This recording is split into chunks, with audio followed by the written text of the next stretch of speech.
You found the coolest place to be, the PlayStation collecting nerds, and come on, won't you sing with me? Welcome to the show.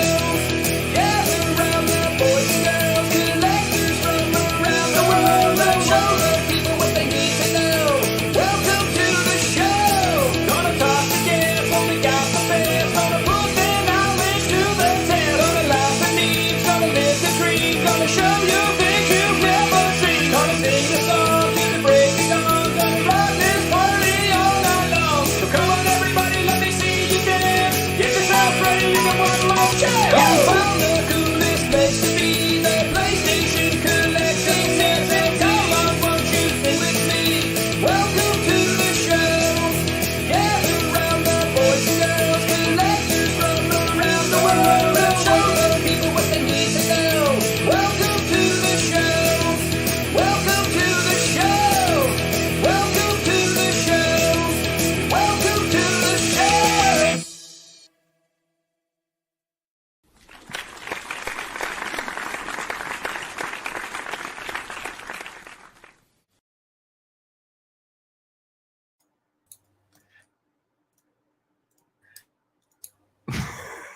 There we go. Welcome to episode number 4, season 2 of the PlayStation Collectors podcast. Tonight we have Silvan and Beliskner back on the show. Welcome, guys. Thanks for having us again. Yeah, what's up, Joe? How you doing this morning? I'm doing pretty good, man. Doing pretty good. It's nice and early here. Got my coffee, nice and awake. Set up on my plates, dudes. Ooh. Apparently my black ones are in the basement or something, so I gotta find those. But yeah, trying to get those on display. I've been obsessed with buying those lately. Did you guys get the Spider-Man stuff? I didn't. I'd seen it sold out in like a minute in Australia. Yeah, the plate sold out instantly. How about either of you guys?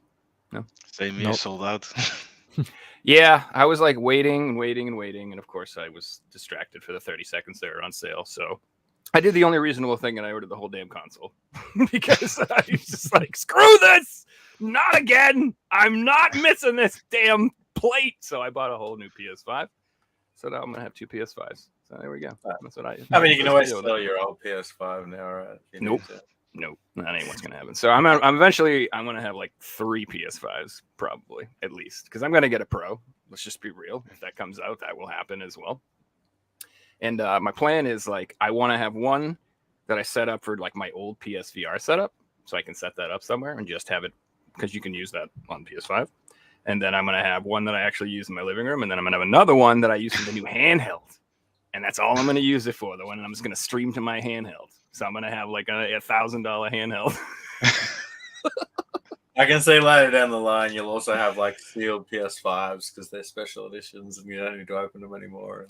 Yeah, I mean, it'd be nice to have one for each of these plates. Just one for each, all of them. Just have them all set up.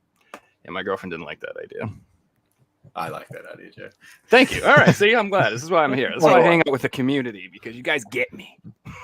Aren't girlfriends supposed to be supportive of your hobbies? Yeah, or also stop you when you're out of control. But either way, that's fine. Beliskner, it's been almost a year since we've seen you, man. What have you been up to? Yeah, it's been a while. I've been up to the usual, really. Just getting games, completing sets. I finished PSP minus 1 game, and Oh, I completed. Nice, man. I completed 4 other sets as well. I love it how you just say it so casually. Yeah, but those were just like lucky strikes, I guess, that I got all of those within like the last year, except for one, I suppose. Yeah, but now getting complete sets is going to be infinitely more difficult. Oh, So I was looking at some of your collection before we came on here, and I seen you have 10 full sets and then 4 that you basically got 1 game away, and they're pretty much unattainable games. So it's like 14 complete sets, which is pretty crazy. Yeah, actually, I'm at 11 full sets. The list for Blaze Evercade also contains games that aren't released yet, so that's not at 100% on my list, but I have all the games that have been released. Nice. Did you get the Duke Nukem console? I did not know. Oh, I did. I'm so excited. Like I didn't have the actual. I missed the original black custom edition one they came out with, Mhm. and I was a little salty about it. And I figured I was just gonna spruce up for one of those someday. And then they announced that one instead, and I was just like, instant buy. I will take that one instead. The thing looks That freaking is a fire. really good console as well. Oh, looks so cool, and it's got Duke Nukem, I think, built into it, right? Or does it come with cartridges? I think it comes with The cartridges. cartridges are both Yeah. like included in the packaging. Yeah. That's cool. Did you order the little handheld, the Taito and the Capcom little mini things? No. Yeah, I didn't get those either. I was like, don't care for those. I have a handheld. I'm good. You know what I mean? True. But I do Also, like some of those Evercade. games are already on Evercade cartridges anyway, so. That's true. Yeah, they had like a lot of ones that were kind of similarly re-released, right? They had like initial ones, and then they kind of have like the arcade versions, which is like a lot of the same games, just a different version or something like that. Sometimes, yeah. Sometimes they have like the home console version and then the arcade version on the arcade That's cool. cartridge. Yeah, I'm a big fan though. So what are the 4 sets that you recently completed? Aside from Evercade, I completed Video Pack, Video Play, and Blackpoint SHG 2000, which is a very old Pong console. I don't even know what that is. But congratulations. A Thank full you. set's still a full set, right?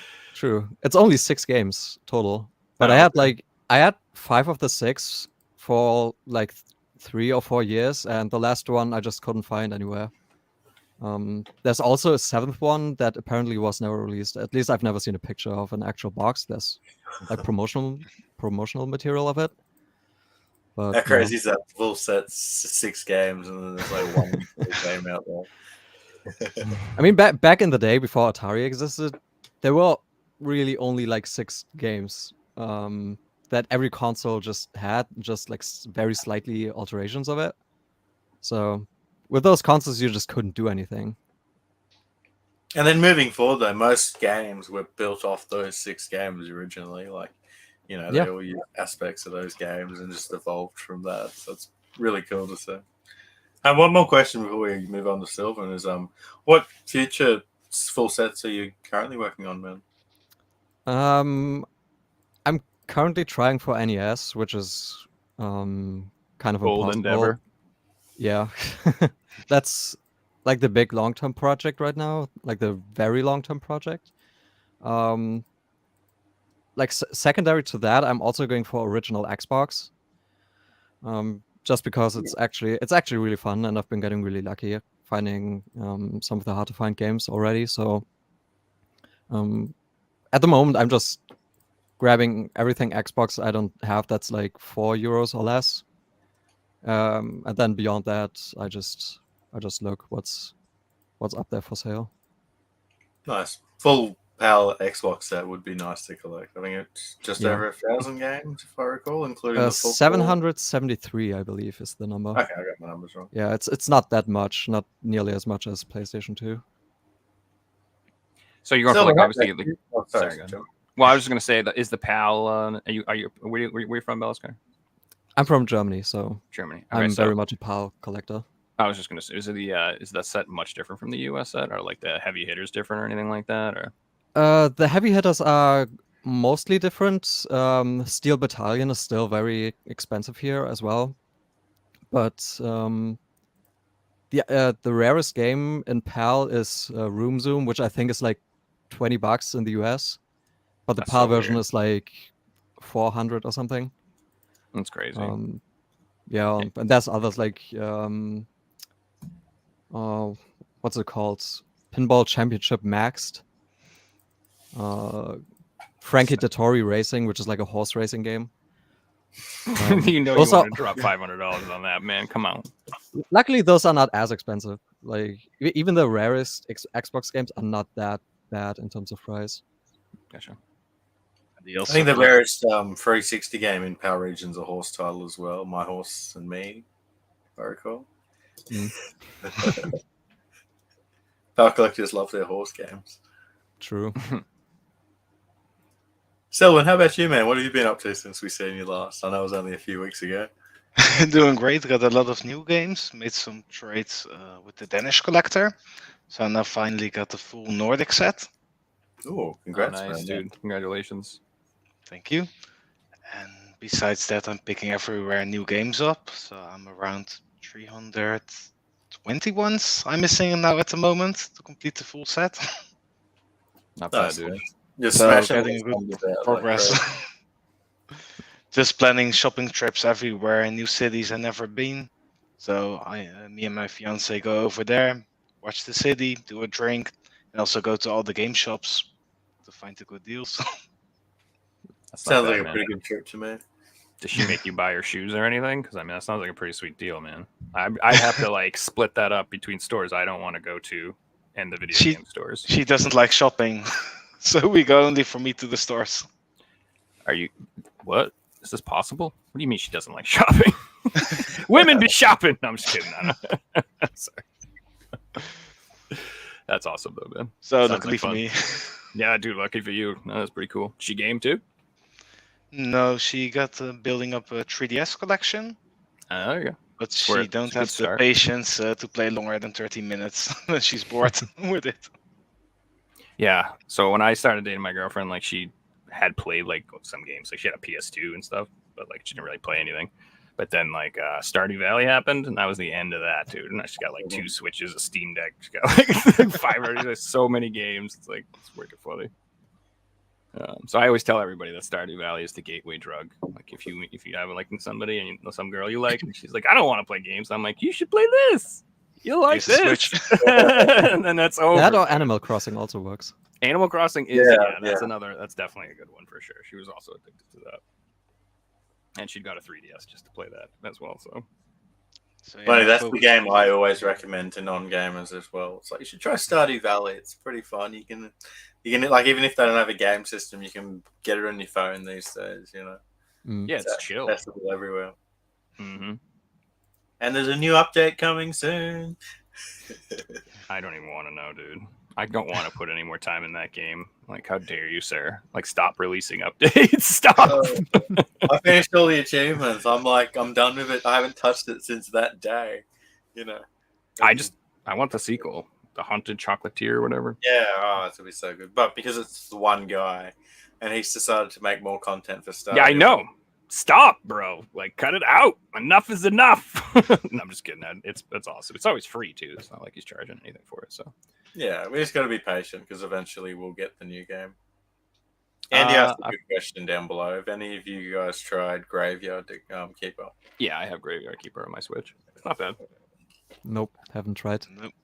It's a farming sim, but you harvest corpses. You have a graveyard. As you do, yeah. Okay. Yeah, you know it's normal, and there's like a little table you can cut them up and take their organs and stuff. It's fun. No. Cool concept. I've looked into it, but I don't know. I tried other Stardew clones and I didn't get into them. So there's a few good ones.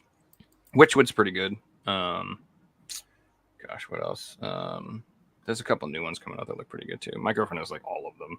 Pretty Princess. The new Pretty Princess one looks pretty good. There was an Aussie one that was like a clone between Stardew and Animal Crossing, and me and Andy played it, but I played it like 3 times, you know.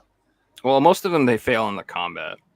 That's where they don't. It's without the like Stardew has combat, which makes it a little more fun. I feel like the ones that are just farming, I'm like, this is not gonna cut it for me.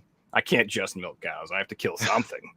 Like, come on, dude. Like, you know what I mean? And it's insane combat too. It's not just like, you know, here's a easy mine. It's like if you want a challenge, it just keeps getting harder and progressively harder until you can't beat it. There's no end. Mm-hmm. Yeah, that's good stuff. These two guys are like, what the hell are these guys talking about? What have you guys been playing at the moment? I've been playing mostly Trackmania. Oh, I've seen that on Discord. Yeah, I have that game open like 24/7 almost. That's a fun game. That's like the one that's like little short races, right? And you're just supposed to do them as fast as possible or something like that. Yeah, it's mostly like most of the content is like short maps, less than a minute, but there's also very long ones. Oh, that's cool. Like you can make them as long as you want, really. There's maps that are like 20 hours long plus. Oh my god. Whoa. I've never not short at all. All right. I probably watched like 100 hours of YouTube content of different like speedrunners and different things like that. It's got such a big speedrunning community, that game.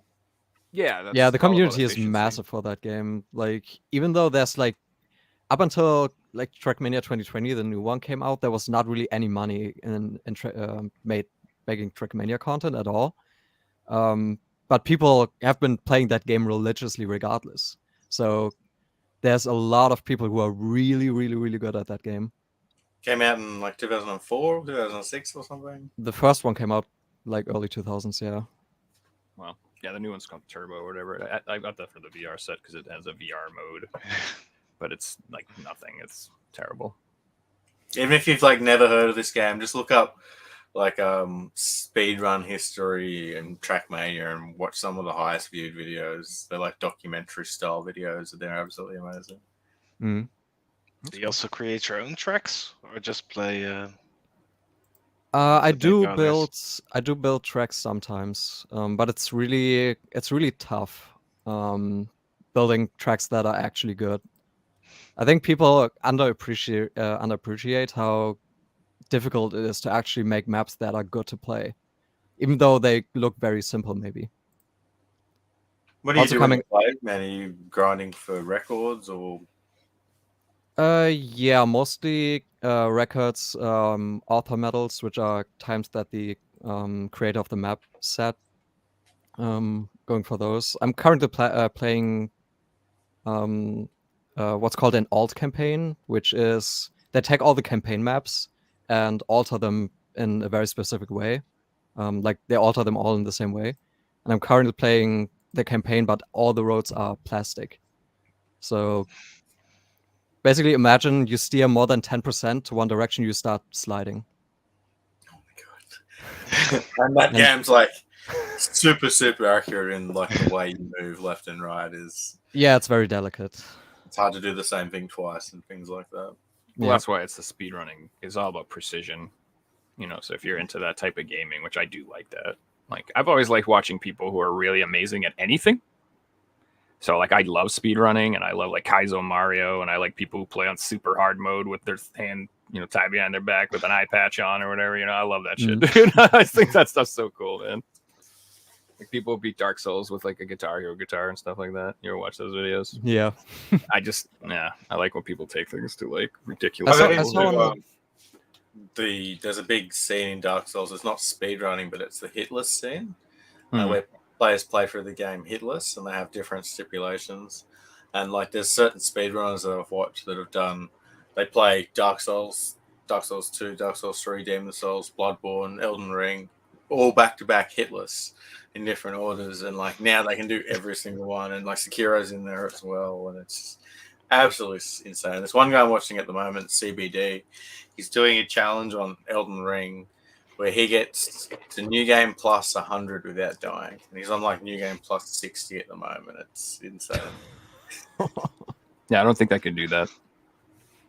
Just throwing that out there. You need like concentration levels, not just for a day, but like for 4 months. You need full concentration because you can't make one mistake. Yeah, no, I don't think so. It's insane. I couldn't even play like Diablo hardcore mode, man. If I died, I would lose my mind. I was like, I could not play games like that, man. I was doing I give it a go. Sorry, Sebastian. Yeah, I was doing the Medal of Honor Warfighter hardcore mode where they reset the campaign if you die once. And Jeez. I cheated. I used the cloud save function because you can, like, if you haven't died, you can save and quit off the game and start again later because the game is relatively long. So I would cloud save all the time. And even in that game, even though it's not that difficult, I still had to reload saves like 30, 40 times. Oh, I'm sure. It's almost like splicing a run together when you do Yeah. that. In theory, I could do it, but If you just played like this the whole way. What about you, Silvan? What have you been playing? I'm up to DuckTales. Nice. That PS3 version is so good. Yeah, it's fun. Yeah, I was used to the NES one, but I saw this in my collection. I thought maybe I give it a try, but it's damn hard, to be honest. It's not easy. Yeah, it's isn't fun. the Good once NES you get version through on it. that game as well? Yeah, it is, but I think the mechanics are better on the NES. Because with this one you play with the thumbsticks, most of the time. Mm. It's not that accurate as that it was on the NES. Okay, So okay. sometimes a little mistake and you're dying. Yeah, they had But a sequel to that too on the NES, I think, right? Wasn't there 2 of those? Yep. Yeah, I heard that second one's really good too. They should definitely release that as well. I hate when they do stuff like that. It's like, dude, just do them both. Why would you do that? Just do them You both. fit on an NES cart. Why don't you put it on a PS3 Blu-ray disc? It's like the new Tomba game they're coming out with. I'm like, Oh, I'm very happy. I love Tomba, but why didn't you just put both of them? Why is Tomba 2? Like, come on, man. Like, what up, dude? Like, and then they're like, we're just gonna charge you twice. I'm like, oh, okay, I got you. that's definitely what's gonna happen. We'll just wait till you buy the collector's edition and wait 4 years for it to be shipped out, and then we'll release the second one. Yeah, pretty much. I also I played like the the Game Boy version of DuckTales back in the day. It was good, but I preferred the PS3 version, so maybe the NES version is the one to pick up. I really like the Chip and Dale's games on NES. Those are fun. I think most of The the Disney ones platform. are pretty good. Darkwing Duck's not bad. Is there Yeah, they were all Tasmania? made by Capcom. That's why they're all good. Yeah, they're pretty good. They're all pretty fun games. Definitely for sure. I'm halfway to it, so hopefully in a few days I can complete the game. That's cool. It's It's got just- trophies on it as well. So Yes, lately, yes, I do. If I play a new PlayStation 3 game, I want to get a platinum trophy on it. nice. Fortunately, like there's so many PS3 games that you can't get the platinum for anymore because like there'll be one online trophy and the servers are shut down and things like that. And if you are looking at like if you are a trophy hunter, there are websites out there that tell you all the games that you can't get the platinum for anymore and different things like that. Sadly, there's so many PS4 games that you can't get the platinum for anymore, which is crazy to think about. You know, it's 2023 and there's already like so many PS4 games that are offline. No, that's crazy. I have not played the new Disney game. It looks okay, but I don't know. I didn't love the art style. I don't know if you guys have seen it. What he's talking about. Is I that the saw the free cover art. game on the Switch? It's the new one they just released. Yeah, it's like a co-op 2D act platformer with like no combat. It's like just nothing like puzzles and stuff like that. And it's got like this almost Cupheady look, but not as good. It's just not. I don't know. It's not doing it for me, but it might be good. I don't want to diss it or anything, but it didn't look like I didn't want it. Figsy, you been playing any games? I've just been grinding Geoguessr. I'm putting in like some days 2 hours, some days like 6 hours. I finished the like 100 countries quiz where you got to guess like 10 to 15 different maps each time. I did 100 times, so it's like literally like 1,000 to 1,500 different maps. Yeah, so I've been grinding the game pretty hard, doing all the different type of game modes and getting trophies. And That's I cool. did America today, and I got 27 states in a row. I did it for like an hour and a half. So Figsy played Geoguessr with me the other day and just ran me down the whole time. And he was like clicking in countries that don't have Google coverage. Yeah, I'm from America, and like I couldn't name a damn thing outside of this country. I could barely probably do big the United news in States. the Geoguessr community that Germany is now on Google Maps. That actually made like news here, like the real news that Google Streetcast would be back. Yeah, it's finally happened after like what was it, 2007 when they went offline. Why? Because some Privacy? people like sued for privacy reasons because our privacy laws are really strong, and people didn't like that their houses were just on Google pictures of the houses. Mhm. So coverage was really, really small in Germany before, like only in the very big cities, really. Yeah, and then like they removed a lot of it, and then like still now, if you go to a lot of house residents in Germany, they'll just be blurred out. You can see streets and shops, but all the houses are blurred out, especially in the big cities that they haven't redone coverage on. It's quite interesting. If you want to see countries that have it, go to Google Maps, grab the little man down the bottom, and on the whole world, and like China will be blacked out, and all parts of Russia and like northern Canada will be blacked out, and you can see all these countries like Belarus that has no Google coverage, and yeah, it's quite interesting to see which countries have it and which countries don't. Oh yeah, I could see that being like a good strategic thing. If you're like worried about people invading your country, to be like, here's a map of everything. Literally, you can see in my shower. Like, I don't know. I get it, but I also think that trying to like maintain privacy, good luck, dude. In 2023, yeah. Good luck. Like, even places like Qatar have Google Maps everywhere. There's in the cameras whole in the country. TVs and the phones and the microphones everywhere. It's just fucking ridiculous. Funnily enough, China hasn't got it, and China's got cameras everywhere. So,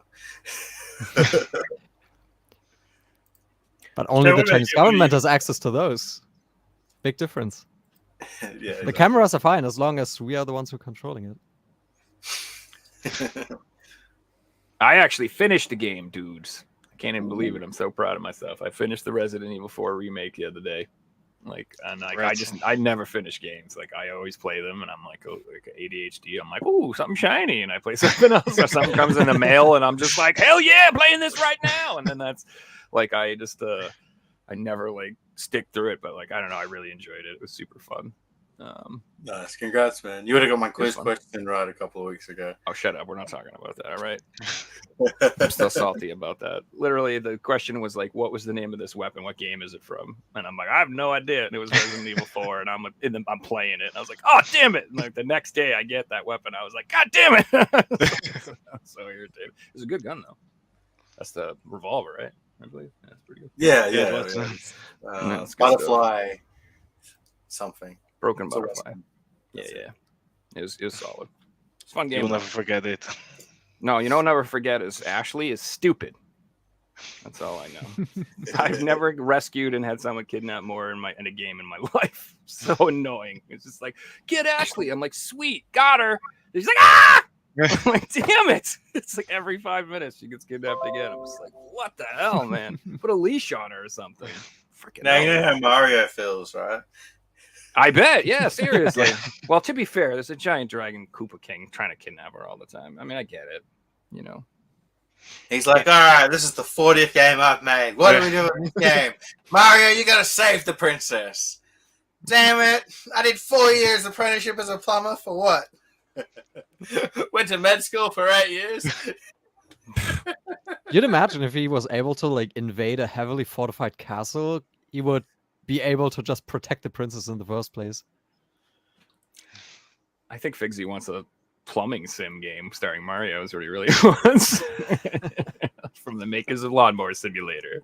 Toilet I'm sure plunging there's already one out simulator. there, right? We've got Dr. Mario. I'm sure there's like a plumbing game where you move pipes and stuff, and they've made like a puzzle game out of it. Yeah, you can like get like the rotor-rooter and snake it through there. Something. That could be fun. I feel like there's already one out there. It'll be on next week's quiz. Nice. And then so I finished that, and then I've been playing that Trouble Witches game. That shmup, it's really fun, dude. The mechanics are cool. Like, you get like this giant magical shield that like stops all the bullets, and you can like time it to like catch all the bullets and use spells to eat all the bullets and like gather coins, and it's like this really cool system. And it's really fun. So if you like unique shmups, it's a good one. Isn't then, that what Ikaruga does, where you can change between white and black and you absorb all the bullets of the color that you choose or something? You can fly through them without getting hit, I believe, in that game. I don't think you absorb them. Okay. What this does is it like puts a big shield and like all the bullets get stuck in it. And then some bullets will dissolve into coins, but some don't. And then it's kind of interesting. Like, when you let your shield go, they change colors. And if you shield them again, then they disappear. So it's this really neat mechanic where you like catch all the bullets and then you have to let them go and then re-catch them real quick without letting them smash into your face. So it's like really exciting. And then you get like magic spells and you can have 3 at a time, and you're supposed to like pace it so that you can get from one shop to the other shop without running out of all your stuff. Because it's like one of those games where it's just the whole screen is bullets. Like, you're not going to dodge without your magic. Like, you're not. I mean, there are some people out there they'll be like, beat that game with no spells at all, bro. What are you talking about? I'm like, yeah, whatever. Magic free run, no hit. Yeah, exactly. But that ain't me. Done blindfold behind my hands That's behind my back. that's the same guy who's doing Elden Ring level 30,000 without dying. That ain't me. So that game's been pretty cool. And then, yeah, I'm trying to think what else have I been playing. Great question for you guys. Silvan, Beliskner, have you guys got YouTube channels? I do. I yeah. live on. I live under a stone. I have only Facebook at this moment. Tell Bell, us about your channel, Beliskner. What? Tell us all about your channel, man. My channel is like semi-inactive. I just post stuff there sometimes. A couple days ago, I posted a Trackmania video, and before that, the last before that was my PSP complete collection video, which was earlier this year. So I don't really have any like regularly scheduled content on there. You guys should definitely check out his channel, though. Most people in chat have probably actually seen one of your videos before and not even realized. He's got an amazing collection, and most of the collection is up on YouTube. So if you want to see what's on those shelves sitting behind listening, then check out his YouTube channel. It will be in the description of the podcast, guys. So sure to check it out. The funny thing Sorry, about the Beliskner's collection is that's the thing that involved me to complete the PlayStation 3 set. Because I was searching on YouTube, and your channel popped up with the video, and I saw everything. Then I came by Fixie, and then a day later I decided to go for a full set. Bad influence That's on awesome. both of you. Oh, that's the topic of tonight's episode. Actually, is why do people collect full sets? So it's interesting that you mentioned that. So that's how it kind of started for you. You just started watching other people and got the bug. Yeah, I was thinking about a new hobby. I collected games since I was very small. And when I was around 15, 16 years old, it faded a bit away. I kept everything. And last year I was thinking I will pick up on my game collection, but I have to set a goal for myself. So I was tracking everything down I had. And I thought PlayStation 3 is okay to get a full set for at this moment. The prices are very low. And it's also very big variety of games. You have everything on PlayStation 3. So that's why I set my goal to make a complete set. And also to trigger myself to complete it. Just to have a goal to work to. And on the right, I discovered all the variants, cover variants, different versions. So I really stuck into that. And searched out for help for collectors around the world. To get all the country exclusives, variants. So it will keep me busy for the next few years. So are you going for a full PAL set and then the exclusives from everywhere else, or what are you going for? The goal at the moment is a full PAL set. Also included essentials and platinums. And I recently also did the order in the US for all the Cabela games and the AAA Lucha Libre game. Nice, exclusive. Dude. So I think after PAL, I will do NTSC. And Japan is just so hard with all those titles to get a full Japan set. The downside with the NTSC exclusives is like 80% of it are all sport games, so it's not that exciting. All the baseball ones. Yeah, you got like MLB The Show, and then there's a second 2K games. 2K baseball games, and then there's like 2 sets of Madden games, and you got all the college sport games, and from the TV shows, there's also a lot of NTSC exclusives. Those are the fun ones to collect, like Man vs. Wild and Duck Dynasty. Yeah, Duck Dynasty, and yeah, I swear, like if you ask anyone here, no one will know what Duck Dynasty is. No one will have ever heard of that show. That doesn't have worldwide appeal. I no, am shocked. apparently not. But in Australia it does, so maybe it's because we're all pagans or something. I bet it does in Australia. I bet you guys definitely relate to that in a way. That doesn't surprise me. So basically, in the civilized world, it's not, I'm just kidding. Sorry. I've seen that game brought up in lists of like worst PS3 games, but I played it. I thought it was a heaps of fun. Have you guys played it? No. I saw some footage. It's a kind of hunting simulation game. It is, but it's almost like open world. It's fucking And go, you get dude. to go around driving like farm vehicles, and you go where you want, and it's kind of fun. Like I played it for like 10 hours. I really enjoyed it. So It's I basically recommend bad. Dustin It's bad GTA, but you kill animals instead of people. So you can buy these sealed like all day long on Amazon places for like $8-9. So like this is like my go-to. I need to replace a game. I buy these and I just swap with the cases up. But I have one. But I bought then like a sell bunch it. of these. and make Yeah. money back, right? I know nobody wants these. Nobody wants to buy these. I'm the only one buying them. That's why they're $8 and they're sealed. Fixie trying to drive the price. But that's what I've done. I always do. Like for my PS4 games, I ordered replacement cases from somebody, and I got like 60 copies of the Elder Scrolls expansion pack. I have like 60 copies of that game, dude. So if anybody wants a copy, you let me know. It's free. You can have one. I did the same way. I went to the game store and I'm like, would you guys want these? They're like, no, leave. I was like, oh shit. They didn't. I'm like, you can just have them. They're like, I don't want them. Get out of here. I'm like, all right. I always pick up big stacks of FIFA games because they are 50 cents, 25 cents. And then they are looking at me, are you crazy that you want to buy 20 or 30 FIFAs? So yes, please give it. So does Yeah, PS3 those have those I stupid like about stickers? FIFA, Yeah, that's what I was gonna stickers. say. Yeah, that's the reason I don't do sports games. Is here they have those stupid stickers all over them. You can get them off, but I prefer to do like like starter pack and games that you can pick up for $1 on clearance. And yeah, but if I got lucky when I was doing the PS3 set. There was someone selling brand new PS3 cases. I bought like 600 of them, so I never had Nice. trouble swapping out cases. It's Well, not also- the comfort, dude. The newer ones. Sorry. I was just gonna say, like, I love having tons of extra cases because you can get such good deals. Because like, people will be like selling a game used that's open, which I don't mind because a lot of games I do plan on playing, so I don't mind buying unsealed games.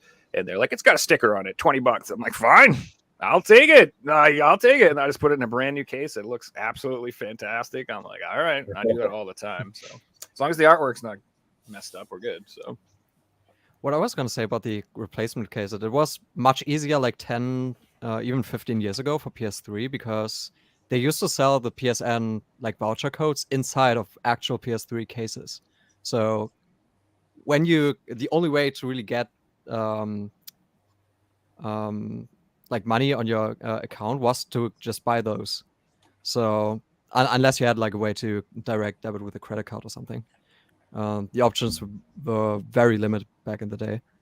So I'm still like actually feeding off my supply of those cases as replacement cases because I bought so many of them. At one point I had like 30, 40 of those like €20 PSN gift card cases. I know the ones you're talking about.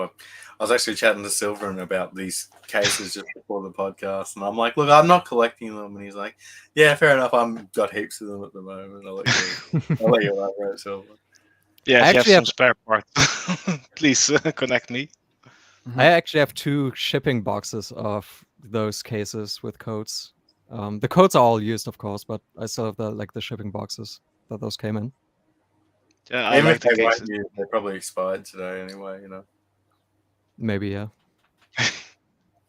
Sebastian, what about you, man? What got you into collecting full sets? And what was your first full set? So that's actually a little interesting because I did get into collecting before I got into collecting full sets. The first full set I tried was actually PS3, and it wasn't actually for collecting purposes at all.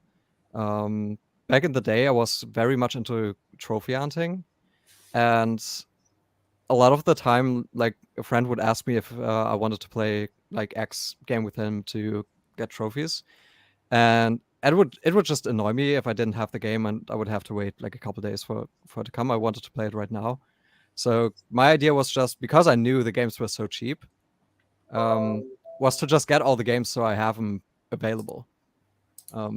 It wasn't even a collecting consideration per se. I'm just really damn impatient. Is what you're saying? Exactly, yeah. I just want to have all I the games admire I can that, play sir. whenever I want to. No, I do know And- that. That's why I prefer physical over digital, because like I don't like it being on demand or having to need internet or having to have the server up or having to have permission to play or whatever. Like I just want to play when I want to, whatever Exactly, yeah. I want. Yeah. And then it kind of like devolved when I did go onto Retro Collect a little while after, and I started finding out about all this stuff that I never heard about. And back then, no one cared. Like no one cared about PS3 at all. PS3 collecting. So all these variants that I started collecting, the like red to black label releases, the platinums, the essentials. No one cared for those. No one had a list, like a complete list of them. So I kind of felt obligated to do it because no one else was gonna. Did you ever make any You list did, yourself or your anything? Or? list was the one that most people used. It was the one that I certainly used to make my list that I shared with everyone, and I'm sure a lot of people were the same. Yeah, I built like the list of regular releases. I built completely from scratch, basically, and it's still the list that I go by today. And same with the platinum and essentials, even though those, especially the essentials, they have changed a little bit as new ones like have been discovered. It's still popping up. Yeah, it's really stupid. I did get the Final Fantasy 10 and 10-2 like a couple weeks ago after you told me about those. Nice. But funnily enough, it's people like the way I found out about those is someone commented on your old Facebook post, hey, these ones are missing from the list. So it's like Yeah. putting out those lists, other people will go out there and find the games that you're missing from your own list. So True.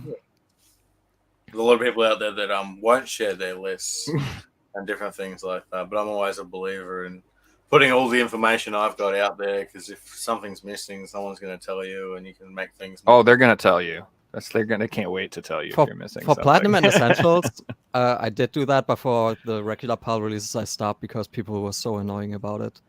Like, first of all, no one, like maybe 1 in 10 people maybe said thank you, and the other 9 people would like nitpick shit about like, why is this X variant not on the list, or this Game of the Year edition not on the list, or why is this in German or something like Yeah. that. oh yeah, it was so annoying.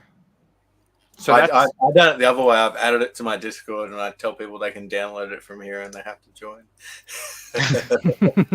well, They're sending emails all the time and stuff, you know. So unless you're going for like a full set of all games from every region, there's no such thing as like everybody having the same list. Like if you're like what I collect and for ESRB is just not going to be the same for what you guys are going for or whatever. Like I said, it isn't the same. So, you know, I bet people from all around the world are making dumbass comments and they don't realize like who they're talking to or where you're from. They don't get it, you know, like. That's one of the things like about this show and watching Figsy and stuff that I like, because I think it's cool to find out that, like you said, this $20 NES game over here is worth $500 over there. That's neat. Like that's the type of knowledge I want to know.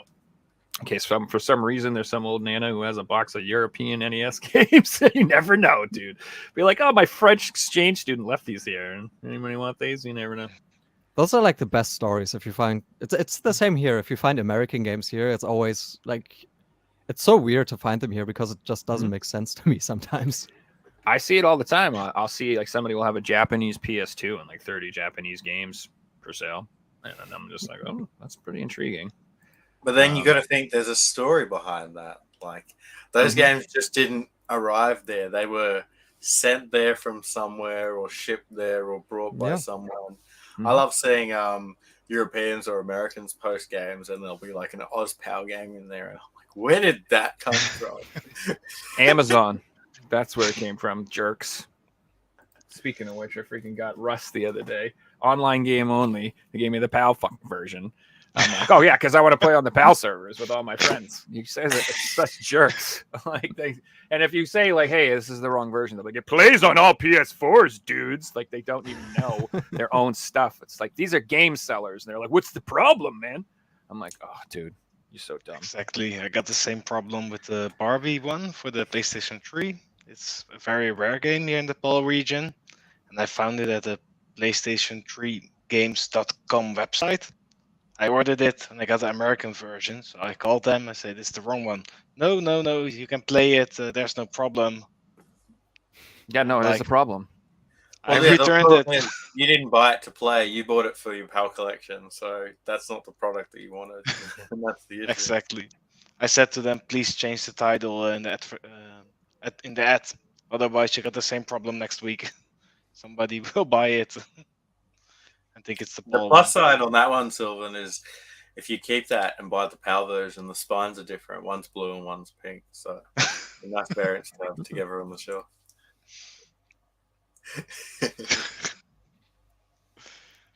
Joe, what about you? I know you don't collect full sets, but you like to collect a lot of subsets. Oh, I think Joe's frozen for a second here.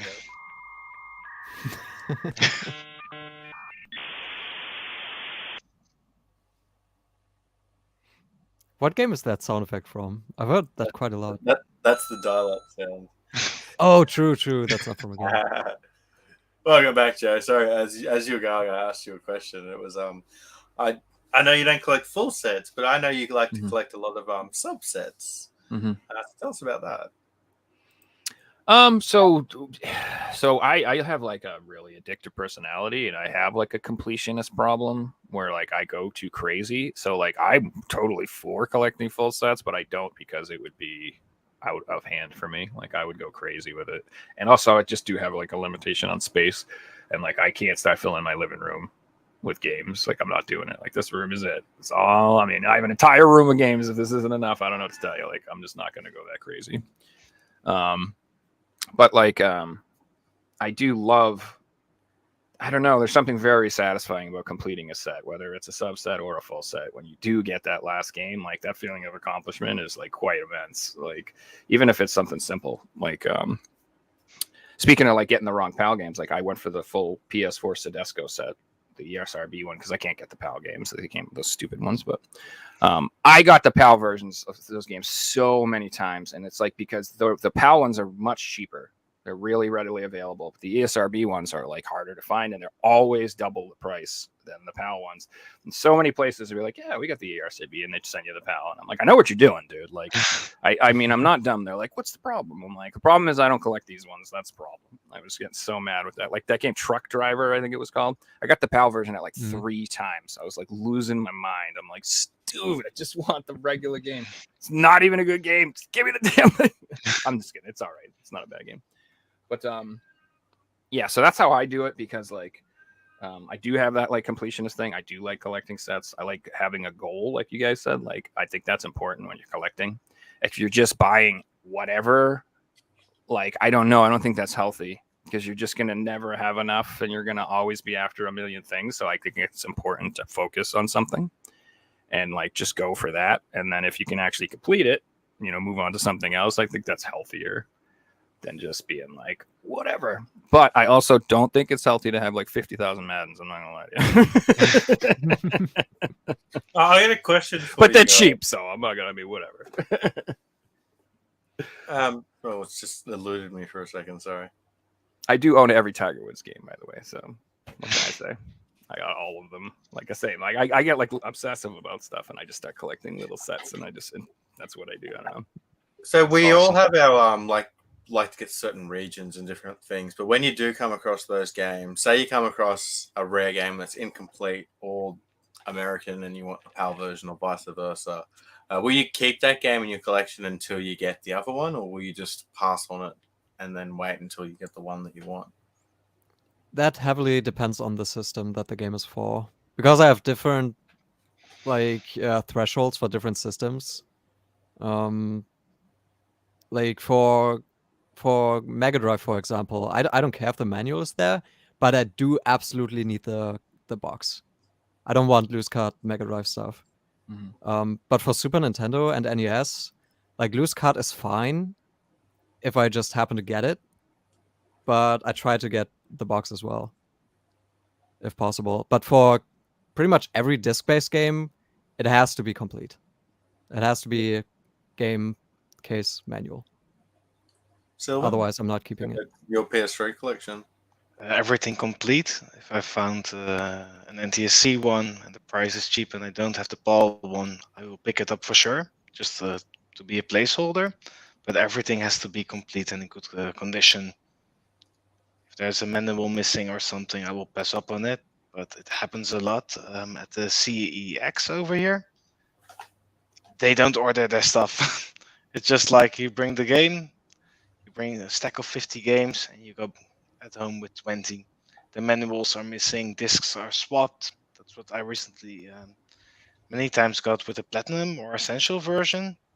I buy it, and then you open it, and the wrong disc is in it. So I'm very precise that everything is complete and with a good disc. I don't pick up incomplete copies. But what Beliskner says about Nintendo, if it's a loose cartridge, I will pick it up for sure. Man, Joe, how about your collection? Will you return these PAL games that you get, or do you keep them and try and upgrade them later on? So I often, like I said, I get them on accident. Like I'll order the ESRB and I get the PAL, and depending on what it is, I may keep it and then flip it on my own, because sometimes it's I'll still get it for a good deal and I can sell it and actually still make a profit. So for example, I got like the Brigandine RPG for like a really good price, the PAL version, and there's a ESRB limited run one.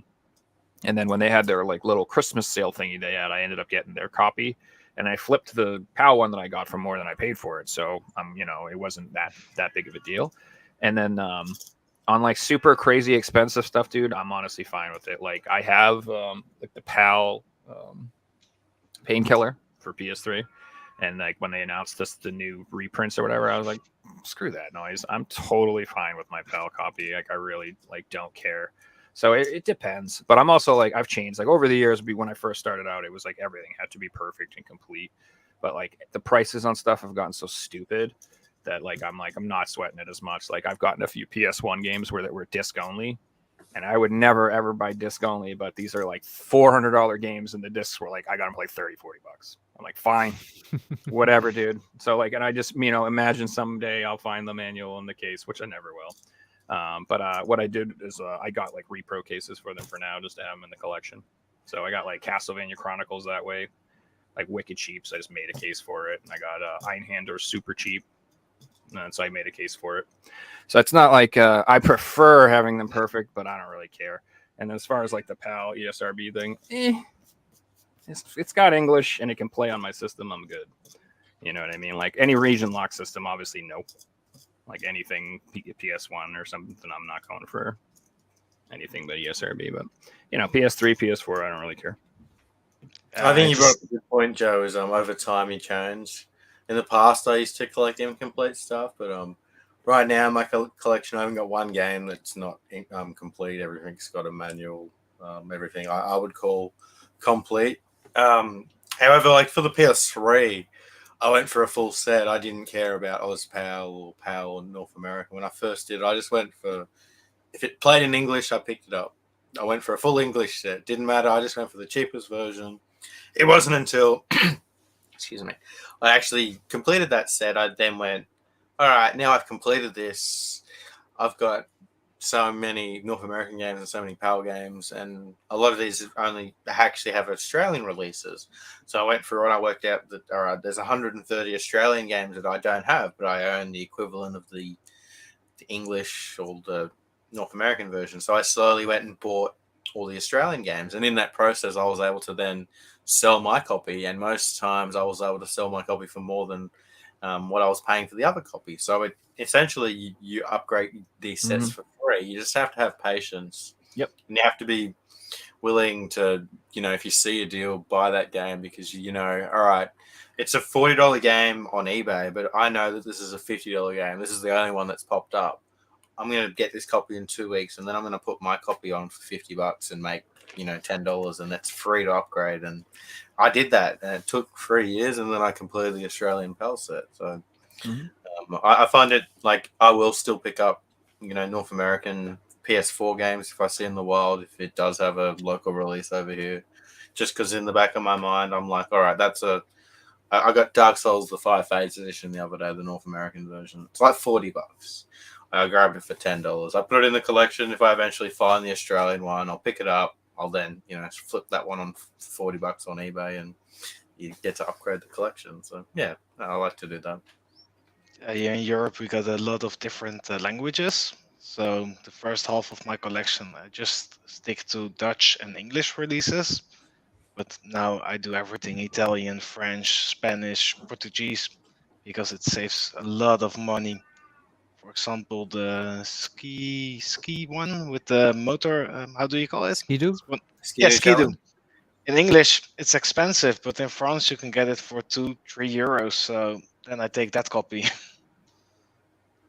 And most of Sebastian, the what time, about the you? disc Do is you- actually the exact same. It's just the case that has different language on it. It's just the case most of the time. Even the manual is in multi-language. Yep. Yeah, I So got- the same disc. I got Tales of Zillia 1 and 2 sealed from like Spain for like $10 a piece.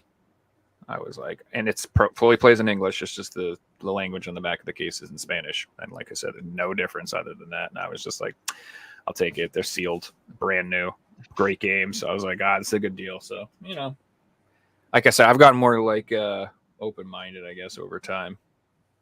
It was easy to be super picky when everything was cheap, dude. So it's like, to me, I was like, yeah, I got time. I can wait. I don't need that now. I'll find the best copy there is. And now I'm just like, dude, it's going to be $300 more the next time I see it. It's not the same. It's like, it's just different. Sebastian, what about you? Do you go for the German versions of PS3 games, or are you like Sebastian? You just pick up which one you can get?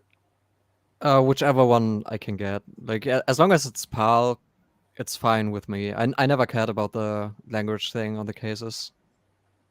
I think that's really interesting because you guys will agree with me that a lot of collectors from the Netherlands and Germany do similar things. But if you ask, say, collectors in Australia, France, and the UK, they all like to go for the UK versions, the French versions, and the Australian versions.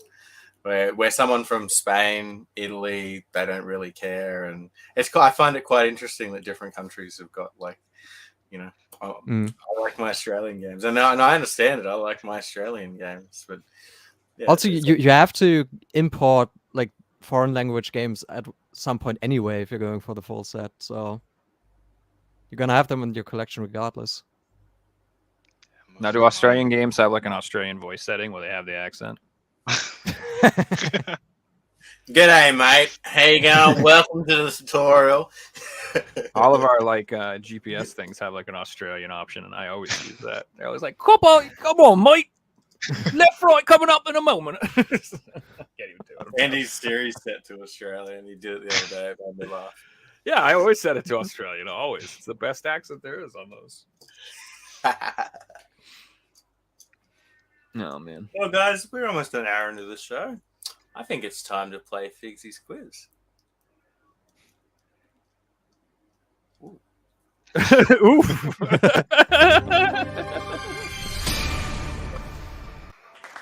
Now, Sebastian, I know you were on the show before, but we didn't have the quiz last time you were on. Correct. So this will be your first time playing. Silvan, you have only won before. Yes, last Undefeated. And Joe, you got a pretty good record, so this should be fun, guys. No, I don't. Once again, Pavel has done the questions. Silvan, thanks so much for joining Pavel. If you didn't know, Silvan has joined the quiz team, and he is helping Pavel make questions for the quiz. So it's a heap of help, especially doing multiple shows a week. We need lots and lots of questions. Oh, it's an honor. Hopefully, this time only Pavel's questions will come up. Yeah, Pavel's only made his questions. He's made it tough. Hey, wait a minute. Yeah, you can't make your own questions. What the heck? So, guys, Sebastian, as this is your first time playing, would you like to go first? Sure. All right. Sebastian's going to go first. Silvan, you'll be second, and Joe, you'll be third. Let's do it. Now, the way this will work, guys, each question is going to be worth 1 point. Sebastian, if you get the question wrong, Silvan, you'll get the chance to steal for a point. And then Silvan, if you get it wrong, Joe, you'll get the chance to steal for a point, and vice versa as we go on. There will be 12 questions, and then following this, we have a quiz for chat. So chat, you guys will get a chance to have your own quiz soon too. So that should be really fun. But let's get into it with question number 1. Sebastian, this one's for you. How much did the development of the original Shenmue game cost in US dollars? Was it 25 million, 50 million, 70 million, or 100 million? I know it was expensive, but those numbers are way too close together to. Actually, I'm gonna go for 100 million because I think for the time it actually was the most expensive video game ever produced. That So is I'm gonna go 100 million. correct. Unfortunately, Silvan for the steal. 25 million? It wasn't 25 million. Joe, you got a 50-50 chance. I'll still get it wrong. This is 70. At the time, it was the most expensive game released, and it was 70 million. Yeah, you obviously knew that. That was So my I got that complete fact luck. right at least. Yeah, you basically figured it out, and I just went to the second highest one. Here's the background behind this question. All right, question number 2, Silvan. This one's for you, man. What is the fictional name of the lost city featured in Uncharted 2? Is it... Sorry? Shambhala? Before I even got the question out, Silvan comes in with the answer. It is Shambhala. All right, Joe, this one's for you. Question number 3. Cheater. What game in the Metroid Prime series introduced a multiplayer mode? Was it Metroid Prime, Metroid Prime 2 Echo, Metroid Prime 3 Corruption, or Metroid Prime Hunters? I have no idea. I'm gonna say Hunters. Incorrect. Beliskner? I'm gonna go for Metroid Prime 2 Echoes. Metroid Prime 2 Echoes is correct. Nice. At the end of round 1, we have a score of Joe's on 1, Silvan's on 1, and Sebastian all on 1. Anyone's game at this point. But he's all like gave each other points, so that was funny.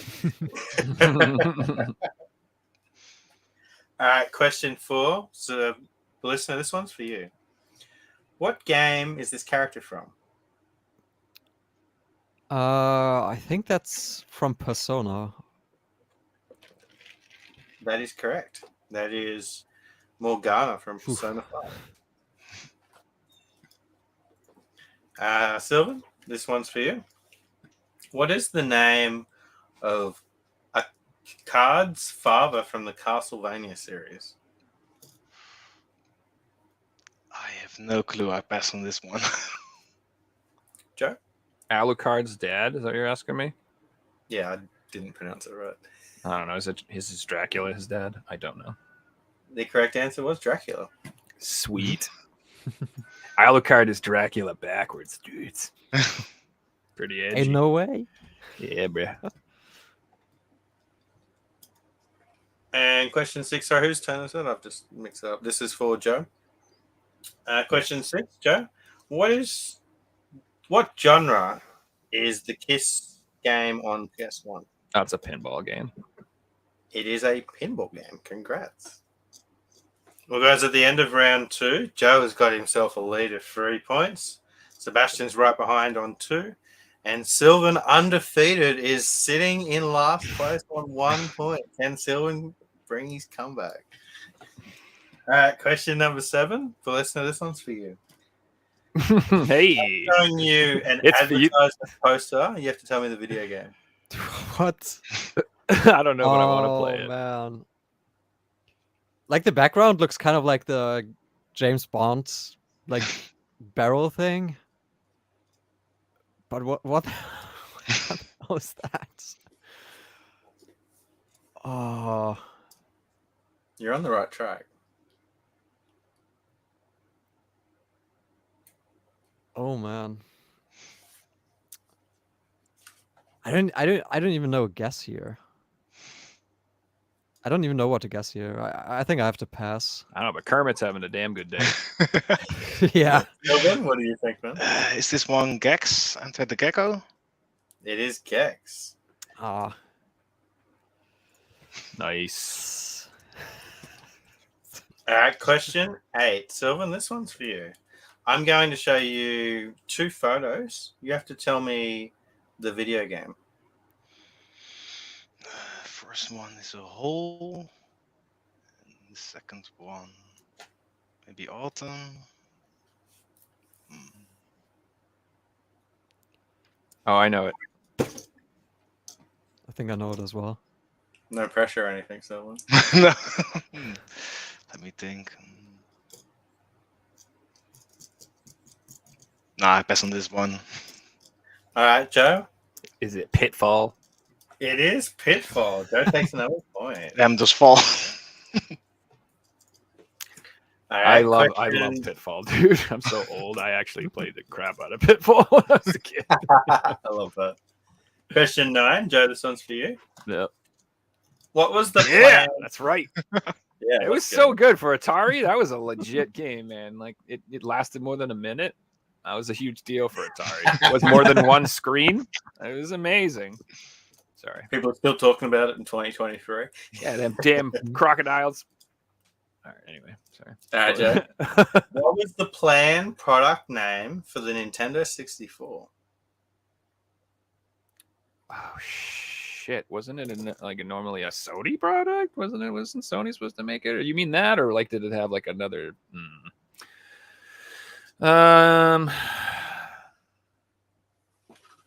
It's gonna be some stupid thing.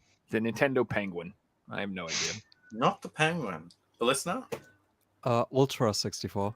Oh, It that was makes more the sense. Ultra 64. That does make sense. That's way cooler than Penguin. It's also cooler than Nintendo 64. It really is. It really is.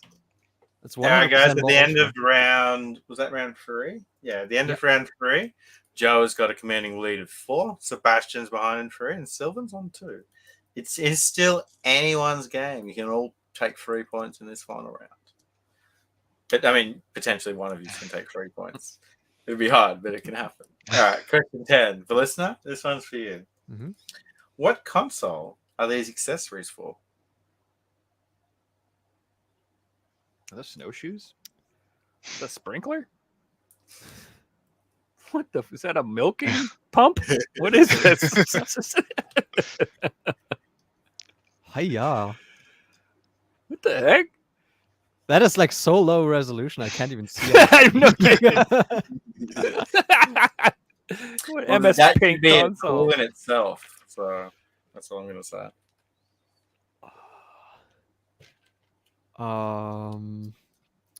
I'm just gonna go with PS2 because It had a bunch of weird PS2 had stuff. so That's a many good like guess. stupid like attachment shit. Wasn't the PS2? So That's what I would have guessed. That was the logic I would have used too. I just so much weird stuff. Did you see the taint stimulator they made me talk about last week or 2 ago? Xbox 360. Yeah, some Oh, Japanese. wasn't the 360, Joe? The GameCube. Wasn't the GameCube? So this is called a pocket sonar, and it was used for the Game Boy. Why? To do what? To go fishing? It was Yes, at a that's the fishing fishing. sonar? You take. Oh, come on, dude. My grandpa would have smacked the shit out of me if I brought a Game Boy fishing. All right, Silvan. Question 11. What is considered the original first-person shooter that popularized the genre? Is it Doom? It wasn't Doom. Joe? Wolfenstein 3D. It was Wolfenstein 3D. Final question, Joe. Guess the game title.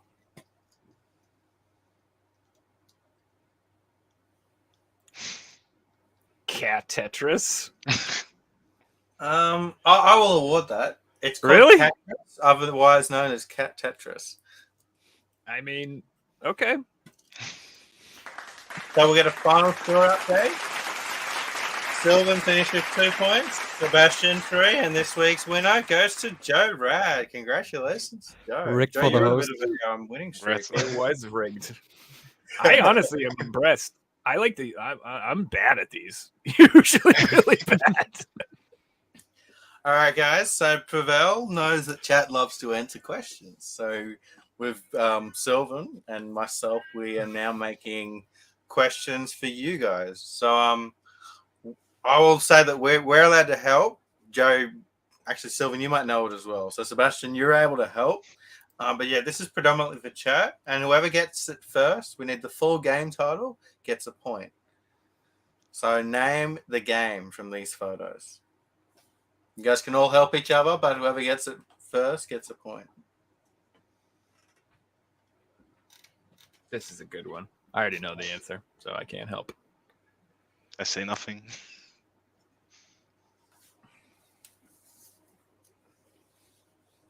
Sebastian, you can help as well if you can Yeah, work it out. I'm just bad at these. That's the problem.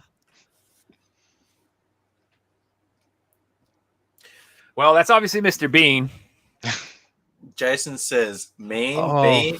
Bean. That's half of it. Dr. Robotnik's Mean Bean Machine, yeah. Yeah, that's it. Sebastian gets it right. Congrats, man. That's really good. I'll give you a point for that. GG. Yeah, I thought that was a tough one, but yeah, that was good. Yeah, with the Knicks, I thought maybe for the Americans it's easier, but you have Dr. Mario and Mr. Bean, so you could figure it out. Did you make that one, Silvan? Yes, that was mine. That was really good. And Mr. Bean is the best, bros. We definitely weren't using that in the regular quiz because that was way too hard for one person. It's like 8 screens. Well, the Mario threw me off. I had no idea. I just fought a Mario game, and got completely confused from there. Is somebody playing Catchers? Because our cat... Dude, that's my cat. He's senile, bro. He's like 18, and he's lost his mind. He's lost his damn mind. And what it is there's my girlfriend. She's been obsessed with birds. She set up like 8 bird feeders. Like it's gotten out of hand. Like really, like literally.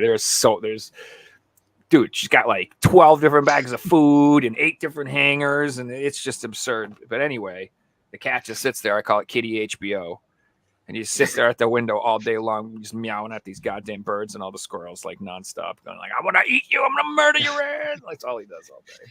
It's the same over here with my cats. He's just Probably like dreams about it all night long too. Yeah. Hey guys, did you hear about what happened with Xbox backwards compatibility this week? No, it's new a bit of games? Sad news, unfortunately. The following games, I'll read them out quickly. So we've got Blood of the Werewolf, Counter-Strike Go, Daytona USA, Defense Grid, Final Fight Double Impact, Iron Brigade. We've got Jeremy McGrath's Offload, Jet Set Radio, Left 4 Dead 1 and 2, Mutant Blobs Attack, Prince of Persia, Ruse, Sega's Vintage Collection, Alex Kidd & Co., Skate 2, Spelunky, and The Orange Box. Fortunately, all these games have just been removed from backwards compatibility on the Xbox, so it's a big blow to the collecting scene, really, because like backwards compatibility was, the best thing that Xbox was doing. Like, So those were all huge. working. Those were all working, and they were all removed them? working, and then they're all being pulled. The plugs being pulled on them. Oh God! So the only reason that would make any sense is if those properties are getting sold again somewhere. Like if they're coming out just with the Left 4 Dead licenses 3 or ran something, out. maybe. Yeah, that could be it. They just don't want to pay for them or something. But why would you have to pay for them to have them run on your console? Do you have to pay to have it be backwards Because compatible? I think it's because it's the same with why Blaze had to lock certain cartridges out of the home console. Maybe when these games were originally released for Xbox 360, maybe they only had an agreement for those games to be like published on that console with the console manufacturer. Gotcha. Some good ones though. Left 4 Dead 1 and 2. That's like one of the main reasons Those I are would huge. even. Yeah. Those are like the best. If you're talking about reasons to own Xbox, to me that's one of the best. Gears of War, Left 4 Dead. Those are like some Skate 2, Fable, Skate 2. Yeah, dude.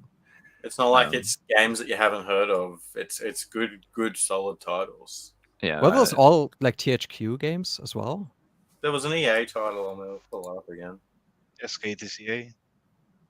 Oh yeah, never mind. That's like the Orange Box. Ubisoft, Prince of Persia, and the Orange Box is. I mean, like, what's going to happen to Team Fortress 2? Does that mean they're going to turn the servers off? Because I know people are still playing that. Like, On PC, it's still huge. I don't know what the player base is on Xbox. On PS3 and on Xbox, there's still communities that are playing TF2, which is crazy. That sucks. Jet Set Radio's on there too. That's a really good game too. Very disappointing. I feel like this type of news is going to be common in the past. Like, hey guys, all these games just got removed from the PlayStation Store or the Nintendo Store or the Xbox Store, or these servers went down, and that's just going to be what we have to expect in the future. And it's going to come down to, like, okay, good example, Demon's Souls servers got turned off for PS3, but it's got such a hardcore fan base that there are fan-made servers that you can still play the game online with people around the world because fans have made their own servers, you know. That is so cool. Yeah, I hope people want to bring back Warhawk and Starhawk and stuff. I think Imagine Mag, man. Like, Mag today makes sense. It was, what, 500 people online at once? 256 was the max, I think. Yeah, okay, 256. But still, like, that sounds like so much fun. That game was so people fun. that played it. Yeah, I didn't play it. I played it a lot. I had like 150, 200 hours or so in that game. And I mean, even like a year before the servers shut down, you could still get like a full 256 player lobby. It would like take a few minutes to like fill up. That's not. fill up. I mean, that's fine though. Yeah. But the thing is, those games, they would last like an hour and a half sometimes.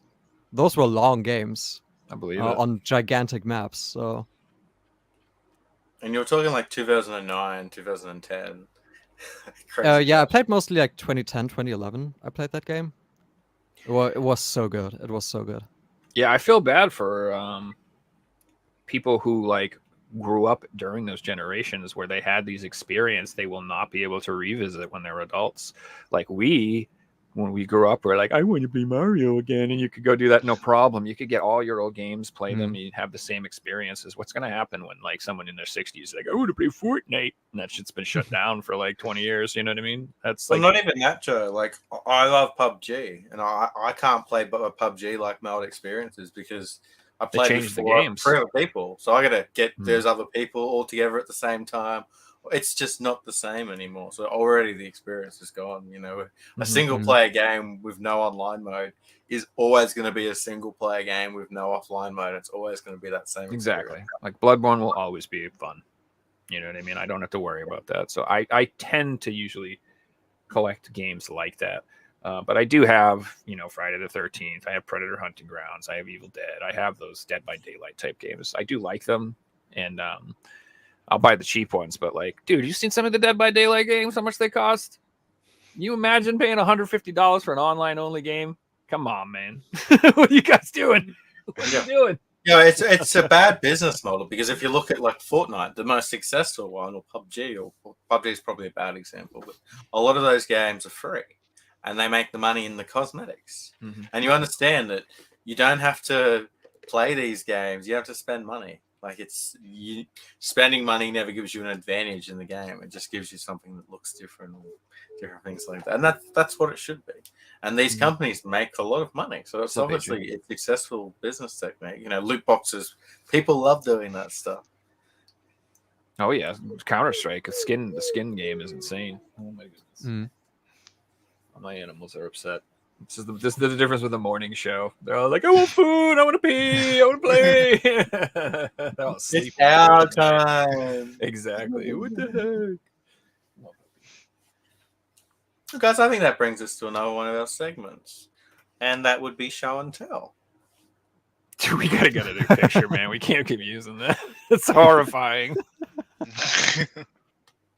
So show and tell is where we go through our collection and pull out some really interesting items to show. It doesn't look anything like me either, by the way. It just looks like some weird dude with you. I know, right? And then a weird collection of FIFA games put in the background. Silvan, would you like to go first today, man? Yeah, I also like weird items, also promotional items. So I brought a few of the European promo versions and how they will come. And the most we got are just those jewel cases with the white disc and the red lettering on it. So this is version 1. We also got them with a cover print. Let me open this one.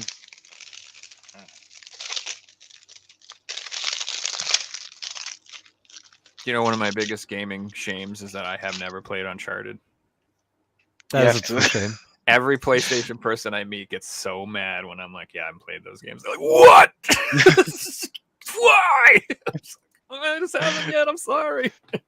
Then they come with the cover print, also front and back cover, and also with the same disc, with the white That's disc and cool, the red man. lettering. Then in France, they will come in a normal case without a manual. It's just the same disc. And I Has recently that one got a discovered- white spine as well? No, it just got the normal spine. Okay, I've got an Uncharted 2 promo and it's got a white spine. There's another variant. Yeah. I also came across it in the Nordics and some UK promos also come in a normal case. And I think the top piece of the collection for the promos in Europe, this massive box. Oh, that's cool, dude. It's beautiful. Guy looks like he's having fun. Oh, that's so cool, man. With all the move titles in it. That's awesome, man. And they will come. I love the box, dude. Like, honestly, I love the color of it. The PS3 logo, that's badass. Let me see, for example, this one. Start the party. There's another cover. That looks great. Come in a Blu-ray case. Is that a game? It looks like a damn movie. But they have the normal disc in it. That looks like some quality right there, man. You know, that company takes things seriously. That's the press kit, isn't it? The move press kit. Yes, press slash It's so promo weird. kit. They're in regular Blu-ray cases to me. I don't know why. Also come In- with the media disc in it. So yeah, I don't know if it's press or a promo, but I think it's more a promo kind of box. Let me ask you Another something. thing- You ever in just- your life had a time where you're all with like 8 people, like a bunch of boys and girls, all hanging out playing Wii golf like these freaking picture shows? Never happens. Never. Never. No one Wearing does those that. type of clothes. It's always too, like Nana and Grandpa and the grandkids and everybody's all playing them together. I'm like, no way, dude. No. I'm They're playing not arguing Bloodborne. or fighting. It was or like- nothing. Mountain Dew here and Doritos there, sitting in like a dark room and like playing. Okay, video that has games. 3 happened. o'clock in the Chain morning. smoking cigarettes with Red Bulls, friggin' 2 in the morning. Yeah, that's happened. So And when I the other grabbed out item- that Uncharted that I was telling you about, I agree. so it's normal on the front, but then yeah, it's got like the white spine, so it's kind of cool. That's different. That's And then on the back. Australian. I think New Zealand. It's got the New Zealand sticker, but again, it's a sticker, so there's something underneath this sticker. I'm not too sure what it is.